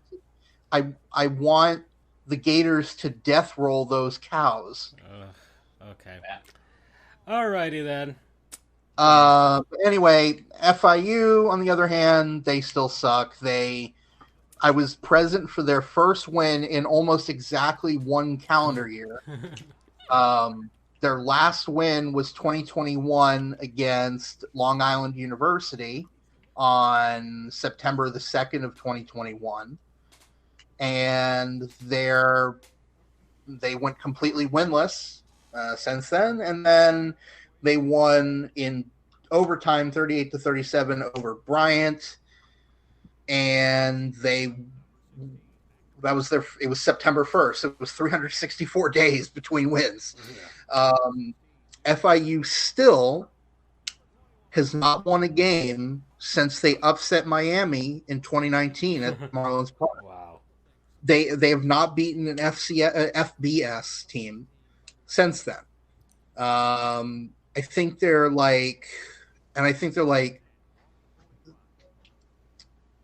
2 for 20 in games since then. They royally suck, and they got their endangered asses handed to them by Texas State this past weekend. So they're heading now to oh, they're off this weekend, and then they're playing somebody else, and they come back for the first weekend of October. If they somehow lose to UConn, they're a lost cause. I'm trying to think of other major headlines because I want to give Charles as much floor as he needs. Oh, and I'm ready for the NFL talk, but let's see what else happened that got. I'm trying to think of what else. I mean, the Seminoles won, so yeah, that's fine and all. We actually beat LSU. I think you're off to a 2-0 start. Yeah, for the first beat time. LSU. We beat LSU. They almost choked the game away, by the way. Fantastic. Yeah, they almost choked the game. I watched that game. I actually watched it. I care about college football now. Be still my heart. That game was so bad it was good. Yeah. We're facing Louisville next, and you got really upset that UCF lost to them. Just to let people who didn't watch it, FSU had the ball inside of LSU's 5-yard line. A touchdown wins the game in essence because it puts it out of reach. But they fumble it. The ball gets recovered at the LSU 1. So LSU has to go 90 yards in like a sliver over a minute to tie the game. Well, tie the game with touchdown plus extra point. They do. They score the touchdown with 0 seconds left on the clock. Mm-hmm. They kick the point after, and it gets blocked. Yeah.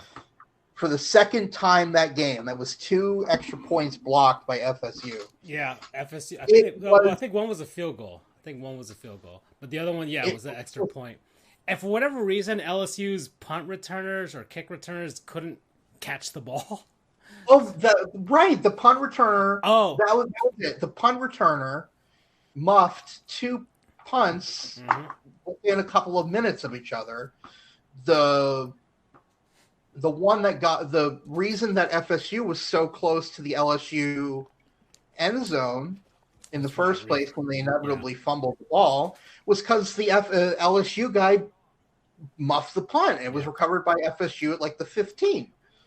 And by the way, we won in Louisiana, in New Orleans, so basically it was a road game. Charles, have you ever experienced something where it was so bad it just became good? Yes, I took the bar exam. Yeah. That was the beauty of this absolute aberration, abhorrent, awful game. It was so beautiful. All right. I want to go down the rankings list thus far. This is what I have here from Google or whatever.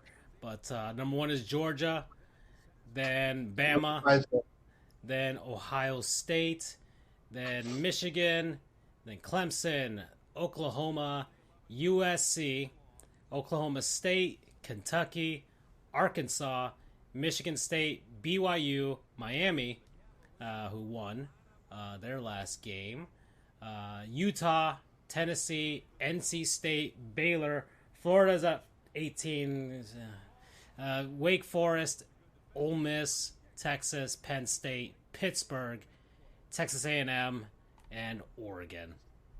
So that's the top 25. Yep. There you go. And I don't know what notable games are on anybody's radar next week. But yeah, that's what's going down. And well, I think the big one coming up is I think it's Nebraska, Oklahoma this weekend. Yeah. So, just to see how they do with their interim coach. I guess. People are kind of bummed that Frost isn't there because they really wanted just like a pure, unadulterated, just whipping of Nebraska. But we'll see how they respond to losing. Anyways, probably. Yeah. Okay. So that's what's going down. That's college football. That's what's happening. And then also Miami and Texas A&M Also. That'll be fun. Yeah. So that's probably the big one more than anything else. So, Yeah. oh man, I would love as much as like it's the Canes. I would like for them to beat the Aggies, to be honest, because that'd be fun. That'd be fun, and also it'd be like a nightmare for Jimbo as well. That's a trap game for Jimbo. Mario Cristobal's trying to figure it out. Yeah, well, he's got them. He's got them pumped up at least, but we'll see if that's. That's every hurricane. Yeah, that's the honeymoon. You're in the honeymoon period right now, and then you'll eventually get back to like Mark Richt, the same thing, or Manny Diaz, the same thing. It's more Manny. Okay, well, we're at an hour 36. Just to let you guys know, so we're at a pretty good clip there. And NFL, let's go. Week one. I'm gonna go down the scores and everything like that because I did watch a lot of the highlights and the recaps of some of the games. I watched 2 games last weekend. So I watched the Dolphins game, and I was much like Rita Repulsa from Power Rangers, where I was just like looking for my moon base, trying to hoping the Dolphins would fail, and they didn't, much like the Power Rangers, but. I'm still not swayed because Tua didn't do anything still. Oh, but Tua did everything. No, he didn't. He didn't do shit. The defense did things. Even Doug, who I text Doug during Dolphins games, even Doug was like, yeah, the defense pretty much put up the early points that it made things easy for Tua, right? The one thing with Jalen Waddle, that's like the one thing.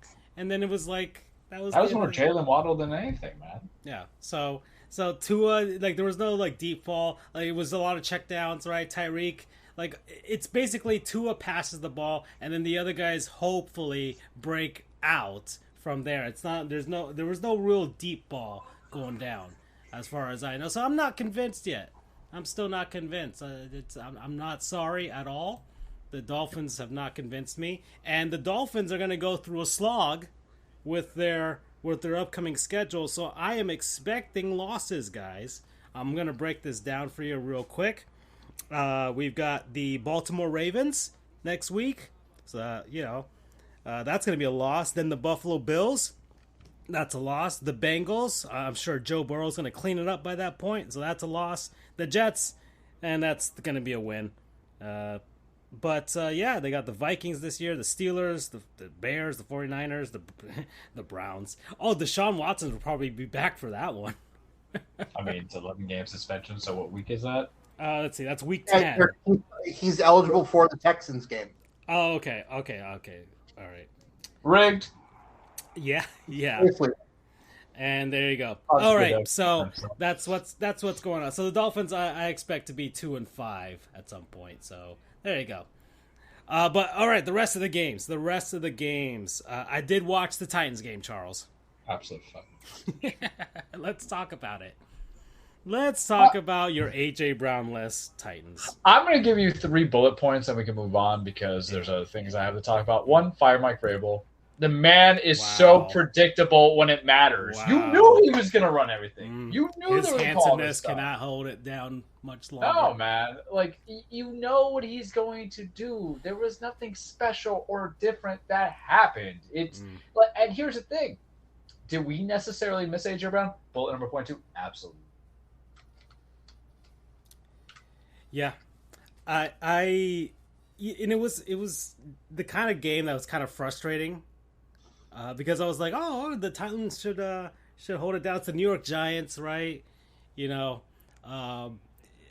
And it just seemed like okay, right? It was what, 7? It was 13-0 going into the half. I'm like, okay, the Titans should just cruise on from here. But then, things fell apart in the fourth quarter. They fell apart. It gave up 8 points. So it like nothing happened on offense in that fourth quarter, and I was just kind of like, oof, no bueno. But luckily, Charles, the AFC South sucks.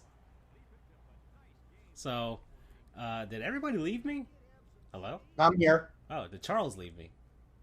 I think he popped out again, Charles. I don't know what's going down. He popped out again. Well, Andrew, anything college football you want to talk about? We're still here.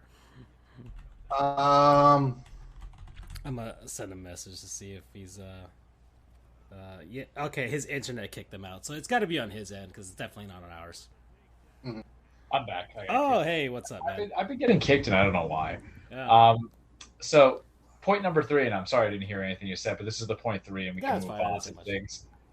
It is essentially this. I kind of like our receivers. I think Trey Burks with the 3 catches for 60 yards or 55 yards is fine. I think it has potential, but this ain't on Tannehill. He looked a little bit cleaner. Yeah, he was fine. I didn't think he was doing too bad. But like, and here's my third one: the mismanagement of Rabel, because they have wasted a timeout because they didn't get the call set up properly, and so that's what led to Randy Bullock being the 47-yard miss, and we would have won the game. Very familiar. So it's, but the point number 4, I lied. So there's a 4th one coming up here if you're ready for this. The AFC South is so trash. I don't sweat. That's what I said. That exactly, Andrew. Y'all want to say Andrew Matt Ryan's for me? Yeah. Y'all want to say Matt Ryan's the missing link? Nope, because you still had to have Jonathan Taylor like throw it or run it 30 times, and don't sleep on Houston. I'm not saying that they're going to win all these games, but I'm going to say that they're going to be spoilers for a lot because they're playing clean. Lovie Smith is competent. Y'all just hate Lovie because he's a representation of a bygone era that you guys hate. Anybody hates Lovie. People hate Lovie. People hate Lovie. They look at what happened in Tampa. What I do hate is the NFL app, because it used to have all these like insights, these little like trivia insights and stuff like that from the game, or stat insights. They got rid of all of them. Yeah, they got rid of all of them, and they're just trying to push NFL Plus so you can sign up and, just buy the games like that. It sucks. That sucks. Anyways, yeah, it made me actually sound smart when I talked about games. So, but I did watch a lot of highlights just to prep for the show. Yeah, the AFC South sucks. The Jaguars suck. So that's a known good. Constant. I'm glad for Trevor Lawrence. Did you see he can be competent and lose at the same time. It was funny on Twitter. They today I think they showed like the pregame speech, or whatever, and the one he gave was like, "All right, guys, let's show them what we're made of, okay?" And then he was like, and people were just learning out that man could not motivate me to make a sandwich. Yeah. Well, he's just very chill, man. He's Joe Cool. Yeah, that's kind of one of the things they talked about there. But anyways, so the Jaguars lost to the Washington Commanders. Good for Carson Wentz. Yeah, Dan Snyder sucks, but Carson Wentz, getting hopefully it seems Jim like Irsay once again blaming people that don't need to be blamed. That's true. Oh, the tie in Houston between the Colts and the Texans with Matt Ryan, and that was just not good. I feel so bad for the Lions, man. Y'all leave Jared Goff alone. I feel so. They had their Hard Knocks this year. Like they're such a. They're based in Detroit. The water's still bad. Lovable losers, and Dan Campbell, who's like maybe he shouldn't be a head coach, but gosh darn it, man! Like you just want to love him. Eagles got some flaws there. Just saying. They do. I mean, because this game shouldn't have been that close, to be honest. 3 points. Yeah, the Lions have fight in them, which is what AJ you say for a bad team that's scrappy. Yeah. AJ Brown had a good game. 10 receptions, 165 yards. I look at him more for that. I'm the Doctor Who meme.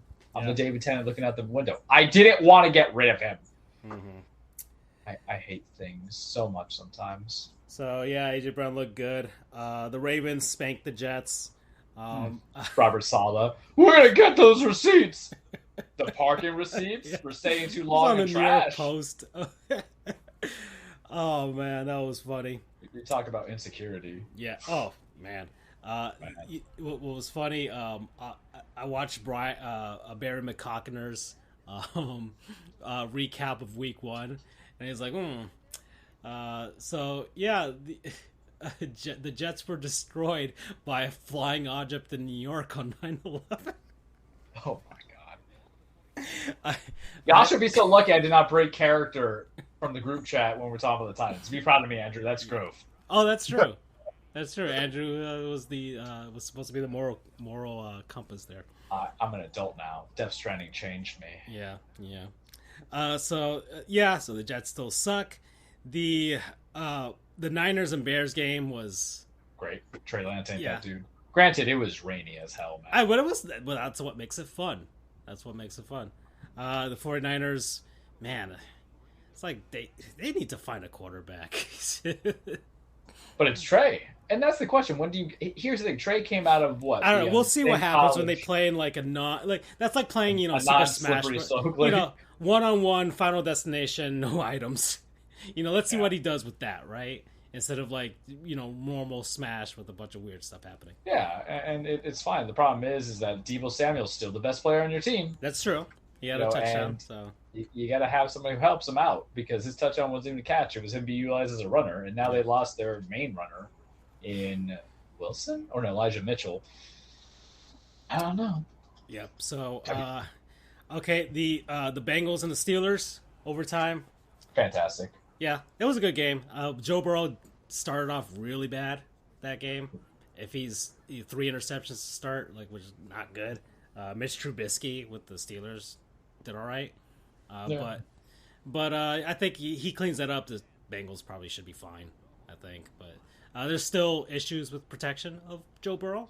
And, we got to protect. He's one of us, Charles, as we know. Yeah. All right, smash. One of us. Yeah. One of us. Mostly got to protect his ego. I got to compile a database of athletes. Or his fans' egos, not his ego. Yeah. Because some of those fans revere that man. I'm not saying you shouldn't. I'm just saying it's Cincinnati. Chill. It's Cincinnati. The well has been dry for a long time. Yeah, God's favorite place of abandon. All right. The Chargers and the Raiders. Herbert. Josh. Herbert. McDaniels just showing why he should have been hired. Yeah. Well. Yeah. The Vikings. Okay, let's go. Let's get on the petty train here. Let's start with one. The Vikings and the Packers. Let's go with this one first. Let's get a good old classic Aaron Rodgers petty fest going. I like Barry McCockner's analysis of Aaron Rodgers, saying that if Aaron Rodgers doesn't have a good start to a game, he'll get way too conservative, and he'll also try and protect his TD interception ratio, which just to help with the stats, Where's the lie? And that's what happened. Nothing happened really for the Packers in that game. That O-line was atrocious. I understand Bakhtiari is injured and everything, but it was like, the meme from last year when Aaron's seeing stars kind of thing. Literally the same thing, and I absolutely loved it. Yeah, it was great for me. The drop passes by his receivers, and to defend him a little bit. Okay, Christian Watson should have caught that, but the whole thing is, it kind of goes to what I also feel about Matt LaFleur, where his situational awareness is also kind of trashy, and that was Rodgers' whole beef to begin with on a lot of stuff. It was, but that defense gave up, so you can only do so much on offense. Because Kevin O'Connell, if they made that 4th and goal, it would have been 27-7, man, or higher. But I loved it because it feels like a breath of fresh air in Minnesota, where that team legitimately should have always been biting at the heels of. Yeah, they have an average quarterback and a good team around them. Yeah, and Mike Zimmer just kind of, for whatever reason, just didn't want to win more than his team wanted, because how many times did they just not complete games on paper? And Justin Jefferson's a stud. And what's even better? What's fantastic? Because Roger, I don't want to tell anybody to how they should have made their money or not make their money, but I always think that the quarterbacks are scared because they never want another position to ever get paid more than the quarterbacks to help out the next generation. But Green Bay didn't want to pay him. They didn't want to pay Devontae Adams. Yeah. Rodgers didn't take no hometown discount. None of the guys took a hometown discount. And isn't it – let me do my Brian Windhurst thing. What is the thing that Devontae Adams did? 10 receptions, 1 touchdown, Yeah. 148 yards Mhm. on a new team with a new playbook that he's just Yeah. absorbing for the With first a time. quote unquote, or well, with an inferior quarterback. With a much inferior quarterback on comparison Yeah. for monies, right? Mhm. And I'm not saying David Carr's inferior or Derek Carr's inferior. I'm just giving the comparisons what everybody says to you.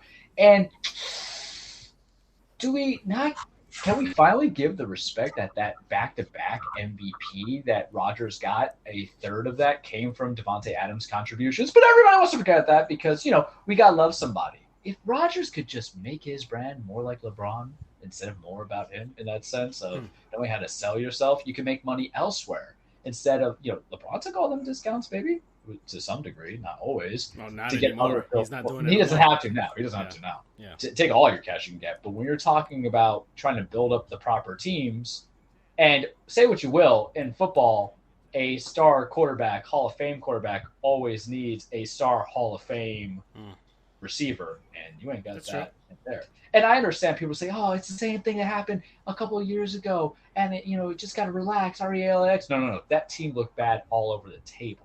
Yeah. All over the table. And I loved it. Yeah, it's and NFC North. So there's always a chance. Like the Bears can have one of their once in every 5-6 years surprising seasons where they're actually good with a crappy quarterback, or the Lions are the Lions, and we all hope that they actually do something. They never will. And then of course the Vikings can always play down to their competition and disappoint. So there's always a chance that the Packers can win a division by default anyways. So it's not lost on anybody. But once the playoffs start, what happens again to Aaron Rodgers? You know what I mean? Oh, yeah. Okay. Nobody throws to. The first game, the Bills and the Rams. I was just want to get that out of the way. It's like, okay. The Saints and Falcons game. The Falcons with another epic choke. At the hands of Jameis Winston. So that kind of makes some sense, actually. I'm glad for Marcus, man. Yeah, Marcus Mariota getting getting another chance. It wasn't his fault of the choking happened, but we'll see what happens with Atlanta. That AFC South, the NFC South is also kind of terrible. Aside from Tampa Bay, which they're probably going to win it by default anyways. Getting back onto the petty train revenge tour, the Browns and the Panthers. Let's talk about that. Baker Mayfield, you had your shot, you had your chance. Yeah, he did fine. We were rooting for you, bro. Yeah, we were. He did fine enough, but at the beginning was not good, not good at all. I'm sure there were nerves. I'm sure there was that touch of revenge that he just kind of didn't focus well enough. But they had a shot of winning this, and of course the Browns barely won the game too. We could say that. Yeah, but the Carolina defense lost it for them. But there was something bigger than football with this game that they had to win Carolina. But unfortunately they didn't. So that's what happened. Then we've got the other game that I wanted to point out. Oh yes, last night's game, the Broncos and the Seahawks. Because the Bucs and the Cowboys, Dak Prescott injured. He's injured again. So, yeah, there you go, Dallas. I guess it's what you deserve in a way. Yeah, they didn't build a whole team at all. So that's gonna be fun to watch on national television because they're gonna be. I think they have another Monday night game or something like that coming up. That's gonna be fun. Yep. Okay, but yeah, last night Denver and Seattle. The revenge game for Russ. Charles. I loved it. I love being right. Of course you do. I love being right about everything. I don't understand. You paid this $265 million man, and he can only get you 13 points across the field. 16, I'm sorry. Yeah. And essentially, yes, it was a road game, but it's essentially a home. If you're going to play a game in the most comfortable environment, the place you've only played at for your entire career. And okay. You know what I love most about it? It goes into that old adage, don't be afraid to kick field goals just because the new generation wants you to go touchdowns. Because if they went for the field goals instead for go on fourth down, they wouldn't have won the game. Yeah. So it's like, and I understand I'm an old fuddy-duddy, and I was just complaining about Mike Vrabel earlier. But, you play to win the game, and if the winning of the game is just getting a field goal when you have the best kicker in Brandon McManus, or is it Brandon McManus? Yeah. You have, one of the best kickers out there still doing it. You kick the game. You kick the field goal. Yeah. Yeah. But they did. Unfortunately, they heard me say it at the wrong possible time. Yeah. And that last, I don't know if you saw those videos of Peyton Manning watching the game with Shannon Sharp and Eli, with Matt Patricia not not calling a timeout to stop the clock, to plan something out, 4th and 5 to see if they could get something the first down and get it closer to actual realistic field goal range. Beautiful. The memes that came out of it. There was there's a Matt Patricia FWAA account. It's like, this was a lot easier on Madden, which was funny. But yeah, I mean, week 1, I enjoyed it. I enjoyed it for the most part. There was because it allowed itself to be good. There's some chaos that happened with Dak got injured and a bunch of stuff. The Dolphins and me being the Grinch. Yeah, almost had 2 ties and well. And then, we forgot one other thing. What game am I missing? Kyler Murray's trash. Oh, yes! All right, this is the end of the penny train. Here we go. That's right. It was on the freaking cover of the show for today. Yes, the Kyler Murray getting... I feasted on my hatred this weekend, boys. Oh, that was a good one. That was a good one. The Kansas City Chiefs destroy. Showed you what a guaranteed $1 million man looks like. The Arizona Cardinals, 44-21 versus Kyler Murray, who was trying to get home early to practice some Call of Duty. So that's all he cares about right now. The guy who's built into his contract that he has to do homework. Well, now they redacted it because he didn't want to be embarrassed. Well, now we all know why they did it. So it's once again like the Streisand effect in a sort of way, where it's like, there's a reputation for this. Okay, man, what a fantastic. When I saw it was like 37-7, I'm like, ooh. Yeah, those other scores they got was just garbage. Garbage time, yeah, garbage. Leave it to, and remember this the non. Stat patter on paper, he's a good guy, I guess. But the non can I say ball licking of Kyler Murray for me has came down to I didn't see it when he was coming out of college, and I didn't see it because Cliff Kingsbury had issues as well, and they said this was just the right fit. And in the first season, I don't see it because they only won 5 games, and in the second season, I didn't see it because they only won 7 games. And everybody's telling me how good this guy is. I'm like, but what more can he get? You won 7 games with DeAndre Hopkins, man. What is this? And there's certain deficiencies, of course, and maybe they should have wasted first-round picks on just back-to-back middle linebackers, but I just never saw it. And then I know why I see it, because everybody who tells me that there's something special about Kyler Murray does fantasy football. And it's kind of the Aaron Rodgers effect. Yeah. And I don't like people telling me what's good and what's bad when I can do the eye vision test coming into it. And do I think Kyler Murray was better than Josh Rosen was? I think the play shows you that, yes, there's correct. Yeah. But now the pettiness, and mind you, for those who did not listen to the last NFL season that I was doing this, the petty came for Wilson and the petty came for Murray. The Aaron Rodgers one was the one we actually started, and it's just blooming into fruition. Yeah. Who will be next in my stray zone? Who knows? But Kyler had no DeAndre Hopkins, had AJ Green, Mondrell Moore. Yes, AJ Green is still around. A couple other guys, and man, did it show. And Zach Ertz, and man, did it show that he can't read defenses at all. And man, did it show that's why he needs to frickin' study. It was bad. He didn't throw any picks, but people are going to stats, because we often forget the games that happened in week 1 when it's week 17. Do we not? Yeah. And they're like, oh, but this must have been a defensive issue. There was only 2 touchdowns he got. But he did what he could. He did what he could, guys. He did what he could.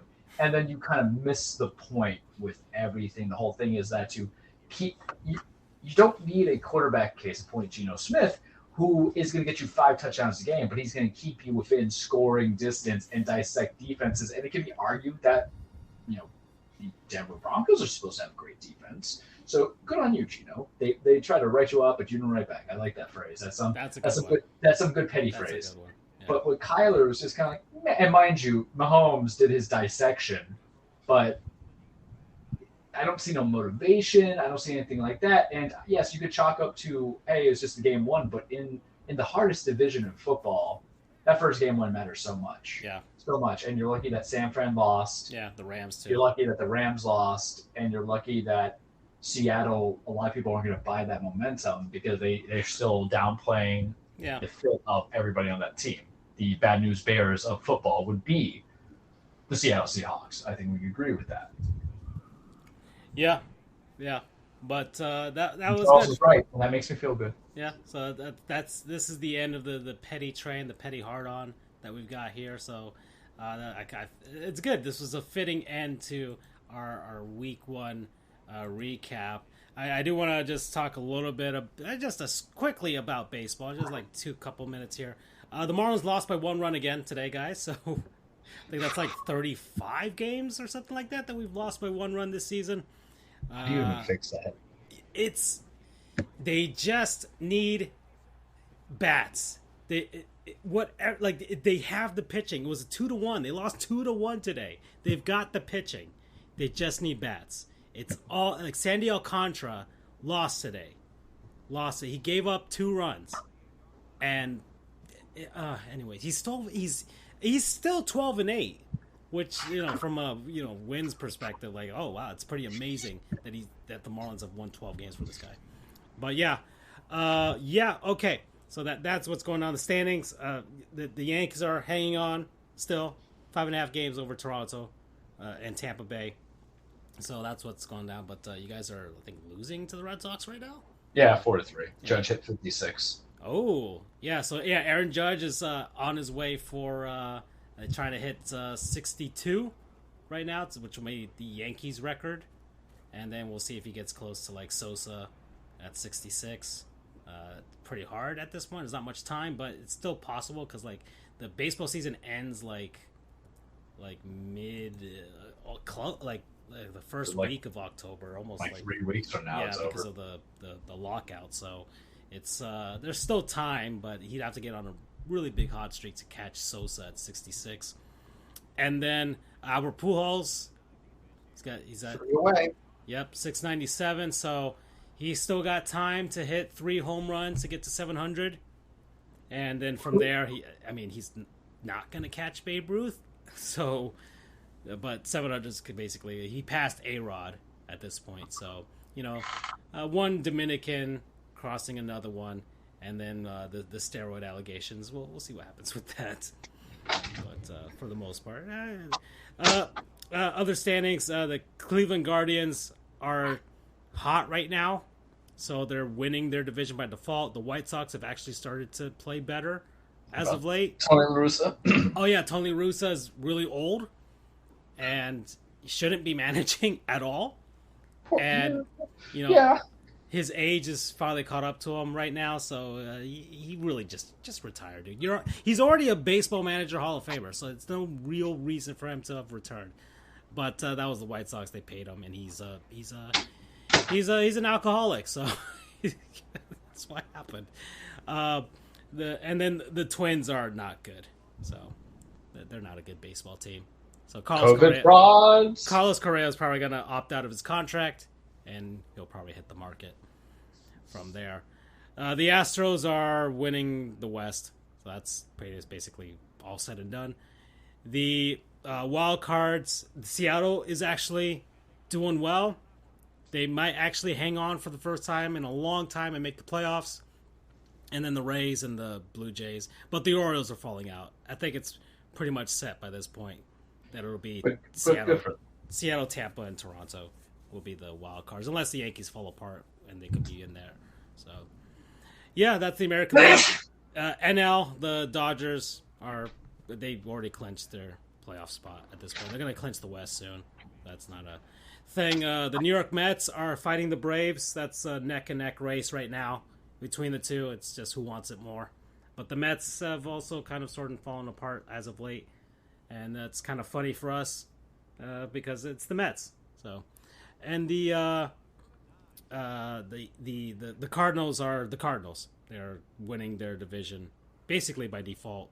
The Brewers are not that great this season, and the wild cards, Atlanta, pretty much have held it down. So if it's either New York or Atlanta, is going to be that first wild card, and the Padres, who basically traded because this happened during the offseason, traded pretty much all of their picks, all of their draft, or not. Oh, actually, you can't trade picks in baseball. All of their prospects and everything like that, and banished Luke Voigt to Washington to get Juan Soto, Trash. who has been really, really trash.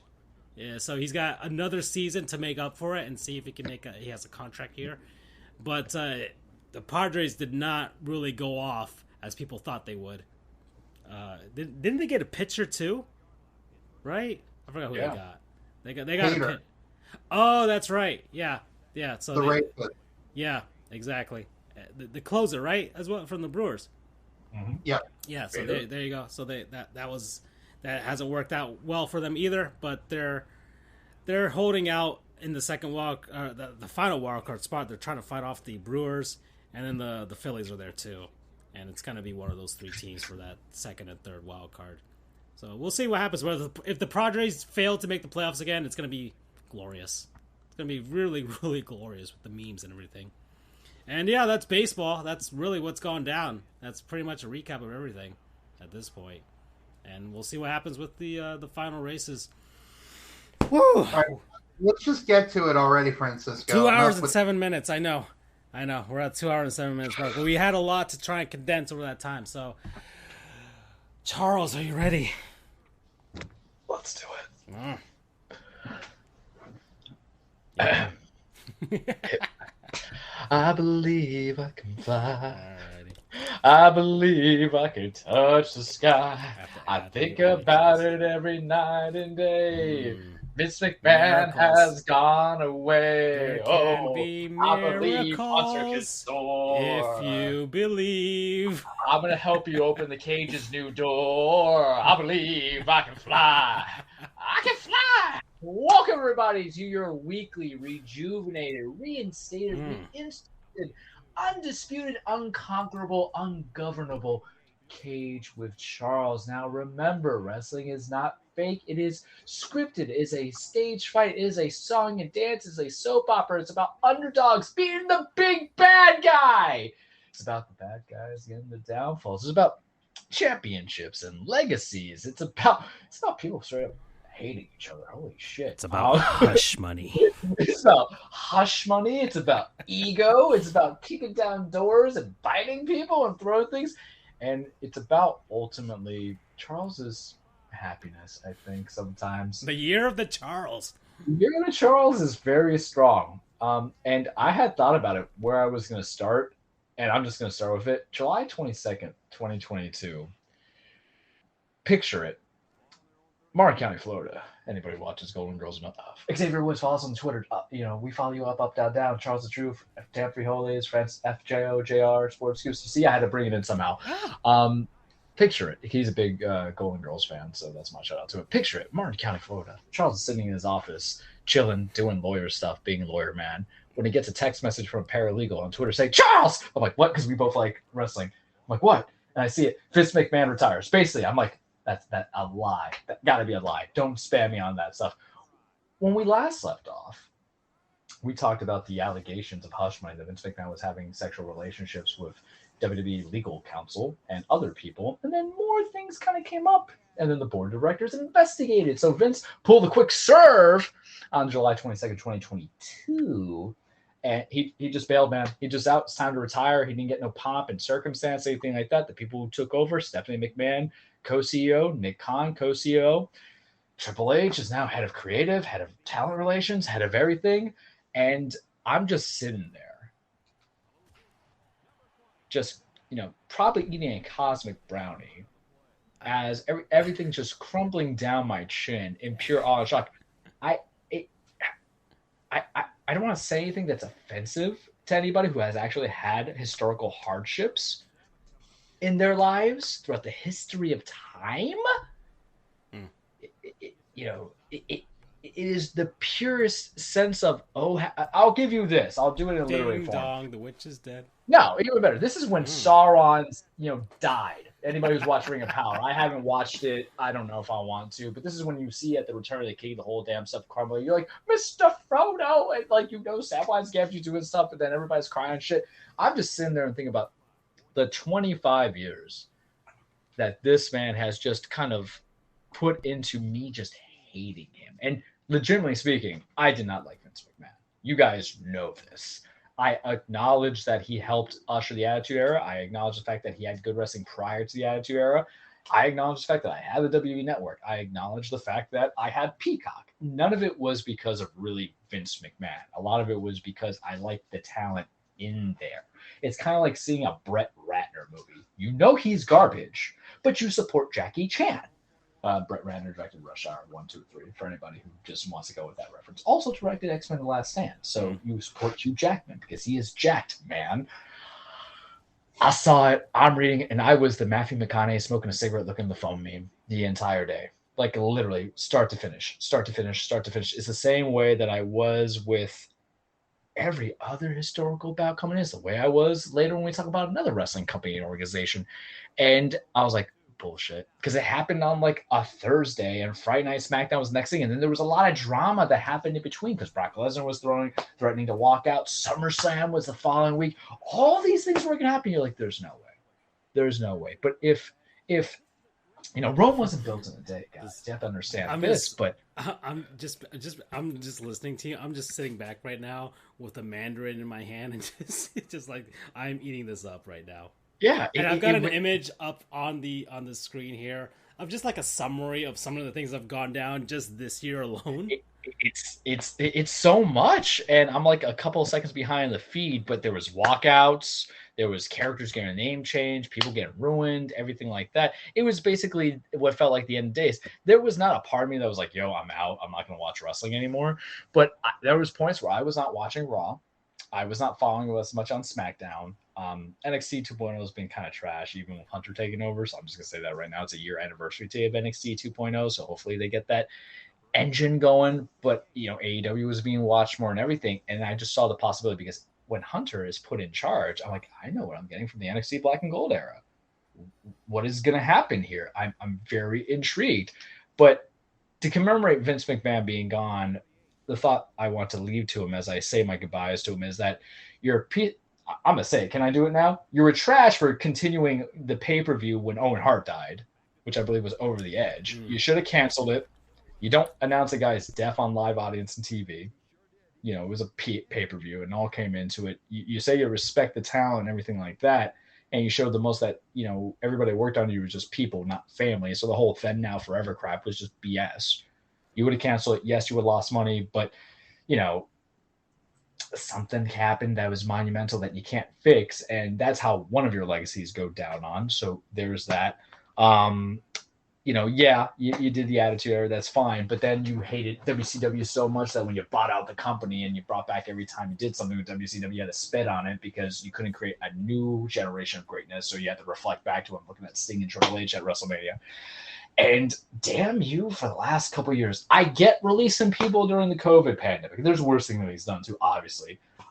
Like real bad stuff that he's done in life. But I'm just going on like touch points because I don't need to give Vince McMahon more of my time. You know what I mean? It's great. I don't have to give him back anymore. This would be good if like we must not speak of this man ever again after this. Yeah, we don't have to, but how you just kind of debase a lot of wrestlers, changing their names, taking their identity to make him IP, even though they're the ones who are generating the money. You're not in the ring anymore. You had last good hurrah at WrestleMania. But what it feels like with Vince being gone is Genie at the end of Aladdin, where it's like, come on, I wish for now. And he goes, I wish for now. No, haha, not going to do it. I'm going out. I'm leaving. Bye. And he just flies out, Robin Williams.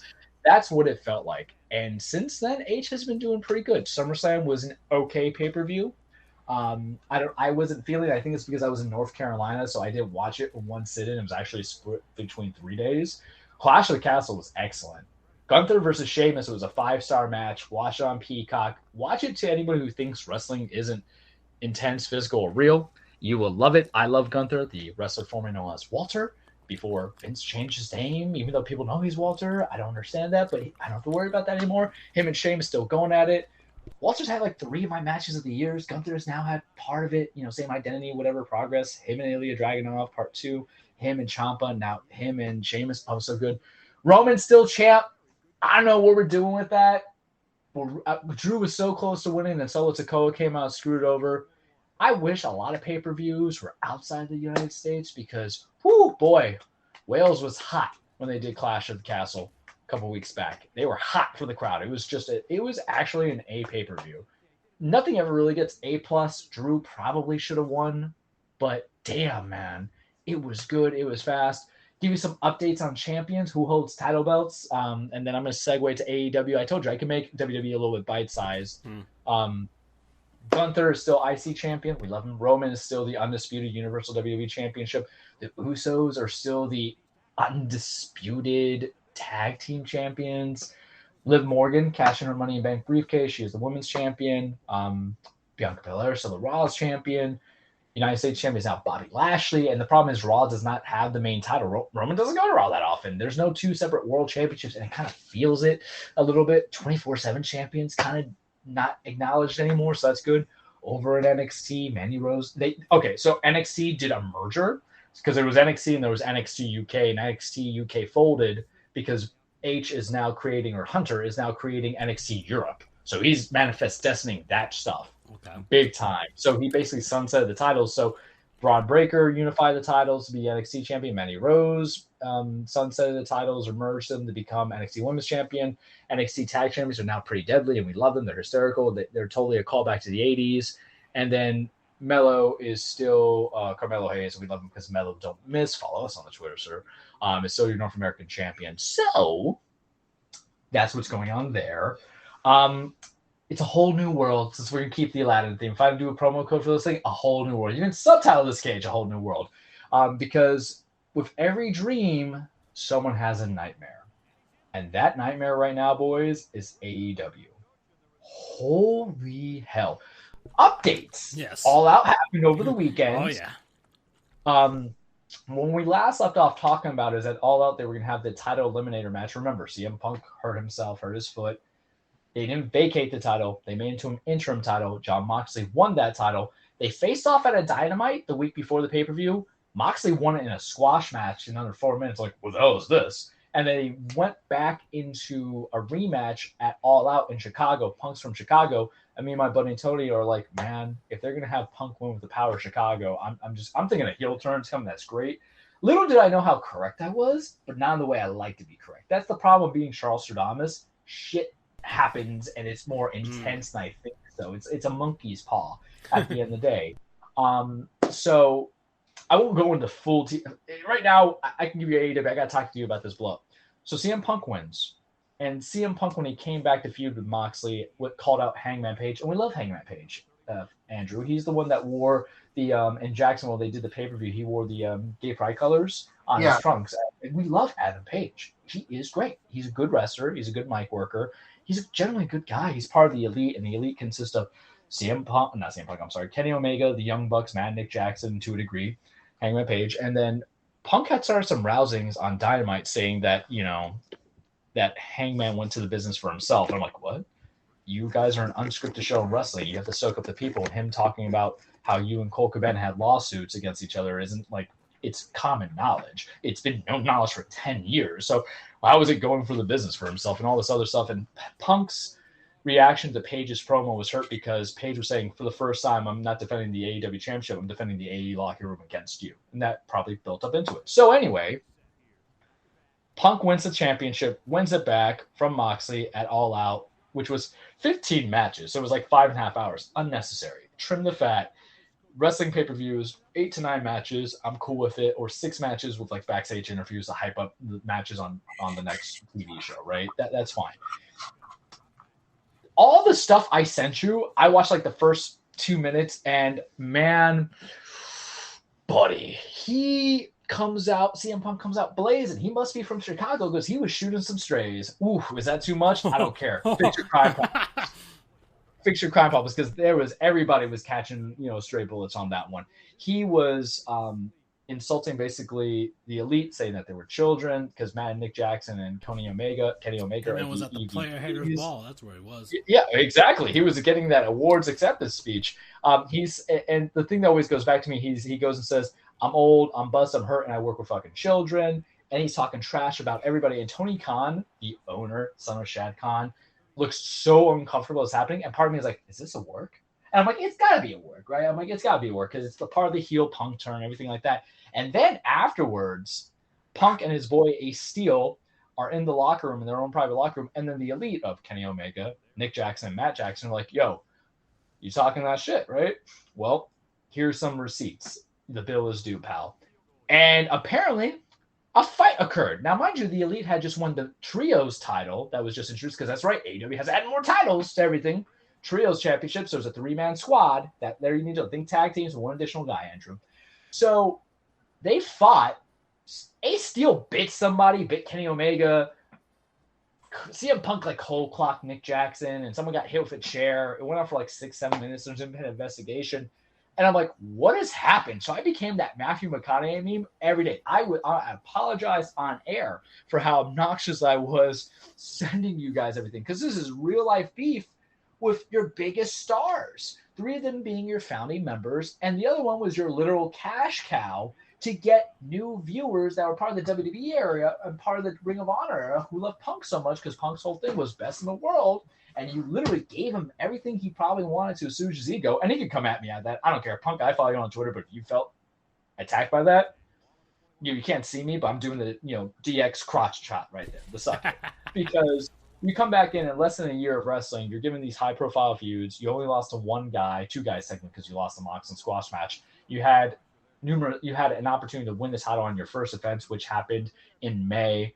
At that pay-per-view, and then you got it back with the Power of Chicago. I'm going to kind of say that you were catered to appease as a big sell to be pushed by a company. And my whole thing was I was very resistant to CM Punk coming in and getting a title shot. I think it's one of those things where you're established. I don't think having a title establishes your legacy or pushes your legacy. You know what I mean? That's just me. Punk's 44. Like, maybe he just didn't want to be remembered as the guy who got knocked the hell out in his 2 UFC fights, right? Maybe it's that. So, a scripted title win is better than a actual loss in the UFC. Would you agree with me, guys? I think so. Yeah. So what happens from this stuff is you got to make a decision. And what decision that Tony Khan made was he had CM Punk now vacate the AEW championship, and the trios championships were vacated. Side note, there's also an interim women's championship because Thunder Rosa got injured. Stop with the interim stuff, Tony. This shit's confusing because it also just doesn't work. It literally doesn't work, man. So here's my issue with it. I believe the elite were punished because they were active wrestlers who had to vacate championships they literally won earlier that day. But here's a little thing you guys got to know about what happened to CM Punk. He was injured in his match with Jon Moxley. And not just some standard issuing. He tore his triceps. He's gone for 8 months, 6 to 8 months. That title was not physically going to get, defended anyway. So you had no choice but to vacate it. So is he truly punished? Because he's suspended. The whole lot of them are suspended. But it's like he's in recovery for an injury, so it's like... Yeah, and are you going to suspend him without pay for being injured? That's really hard to do, right? I don't know if that's some legal suits, but I'm sure there's some legal suits going on. Who knows? So I don't feel that he was punished. So are you going to terminate him? You could. The problem is if you terminate him, you got to terminate everybody, right? In theory, to a degree, because these are grown men's and egos, and this is the problem with it being a carny kind of show, even though it's live television, they're professionals and they go on TV, is that there's still that kind of like boys will be boys mentality, I guess. But it's also a life lesson where you just can't talk that trash now when it's not planned or anything like that, because you're talking about Page going into business for himself. You went into business for yourself. And you know who looks great out of this? The hand that feeds too, yeah. CM Punk is both the feeder and the hand, in his mind, I guess. Yeah, come at me, Punk. I really don't care. I'm sure there's 1,000. You have, man, like, anybody who loves him is probably going to shit on us on Twitter anyway. I don't care. I don't read your stuff. I'm entitled to have an opinion. Suck it. I think that's basically just described everything on Twitter for people who post on things and comment on stuff. But here's the thing that I think the person who looks best out of this is Hangman Page, who was called out not once but twice by Punk on live TV and at that media scrum at their pay-per-view. He didn't go to the locker room. He didn't fight Punk. He didn't do anything like that. He held himself to be a true pro.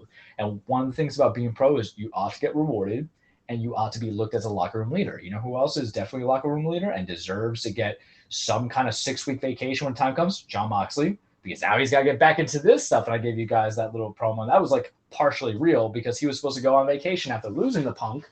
And now he has to come back in because now they have to go crown a new champion. It's probably going to be him versus Daniel Bryan in the match. So apparently him, Jericho, and Bryan kind of have been leading the locker room to away. But this creates some comments where, is Punk toxic? And I don't think the same way of why Deshaun Watson is still in the NFL is the same way of why CM Punk is still going to be on that company, dollars and cents. And it's a growth expansion. And the thing you want to do with your business, and there's still a very infant business going on year 4, you don't want to do anything that cuts you out of having the opportunity to expand further and further. So you don't take a risk when you have a sure thing. And creates intrigue as well afterwards, right? Like what's going to happen? Well, Punk at the end of the day, and listen, I watched that Dynamite. Hell yeah, I watched that Dynamite. Yeah, they got my ratings for what happened after the fact, but you can't let go of a sure thing because you have me who's just saying I can live without CM Punk. It's fine. It's okay. There's a bunch of wrestlers or fans for the last 20 years that was their dude from his Ring of Honor days, what he did in WWE into now. So what does that say, right? That guy can move merch. That guy gets people to go to pay-per-views. That guy gets pay-per-views bought. That guy gets them to do appearances. And here's the thing, too. Like, just because you're injured doesn't mean you can't do other things in wrestling. He could be on commentary. He could be a manager. Whatever they want to go with it. There's a lot of roles that you can do. So I'm very interesting. But, this is what happens when it's a whole new world, guys. Whole new set of rules. So that's it, what I got for you on the cage. And my very bite-sized, condensed everything. It was just July 22nd, 2022. Best day of my life. I'll tell you. Nothing will top that. I get married, not going to top it. I have children, nothing's going to top it. I can win the lottery and pay off my student loans, nothing's going to top it. Nothing will top that. It's going to be 2023, July 22nd, 2023. Fantastic. Whole new world. Don't you dare close your eyes. Okay. Well, we're close to 2.5 hours, so that's actually pretty good for a first one after all that stuff and all the months that just stuff built up, which was the whole point of the break that we took. So, okay, next week we got NFL Week 2. Guess me and Andrew will talk about our experience covering UCF FAU. That'll be fun. And some more stuff from the wrestling world. And I guess we'll do the brackets for the that food thing for baseball. And there's another thing I hope to start next week, but I want to keep it a secret for now. Okay, but bye, everybody. Good night. Take care.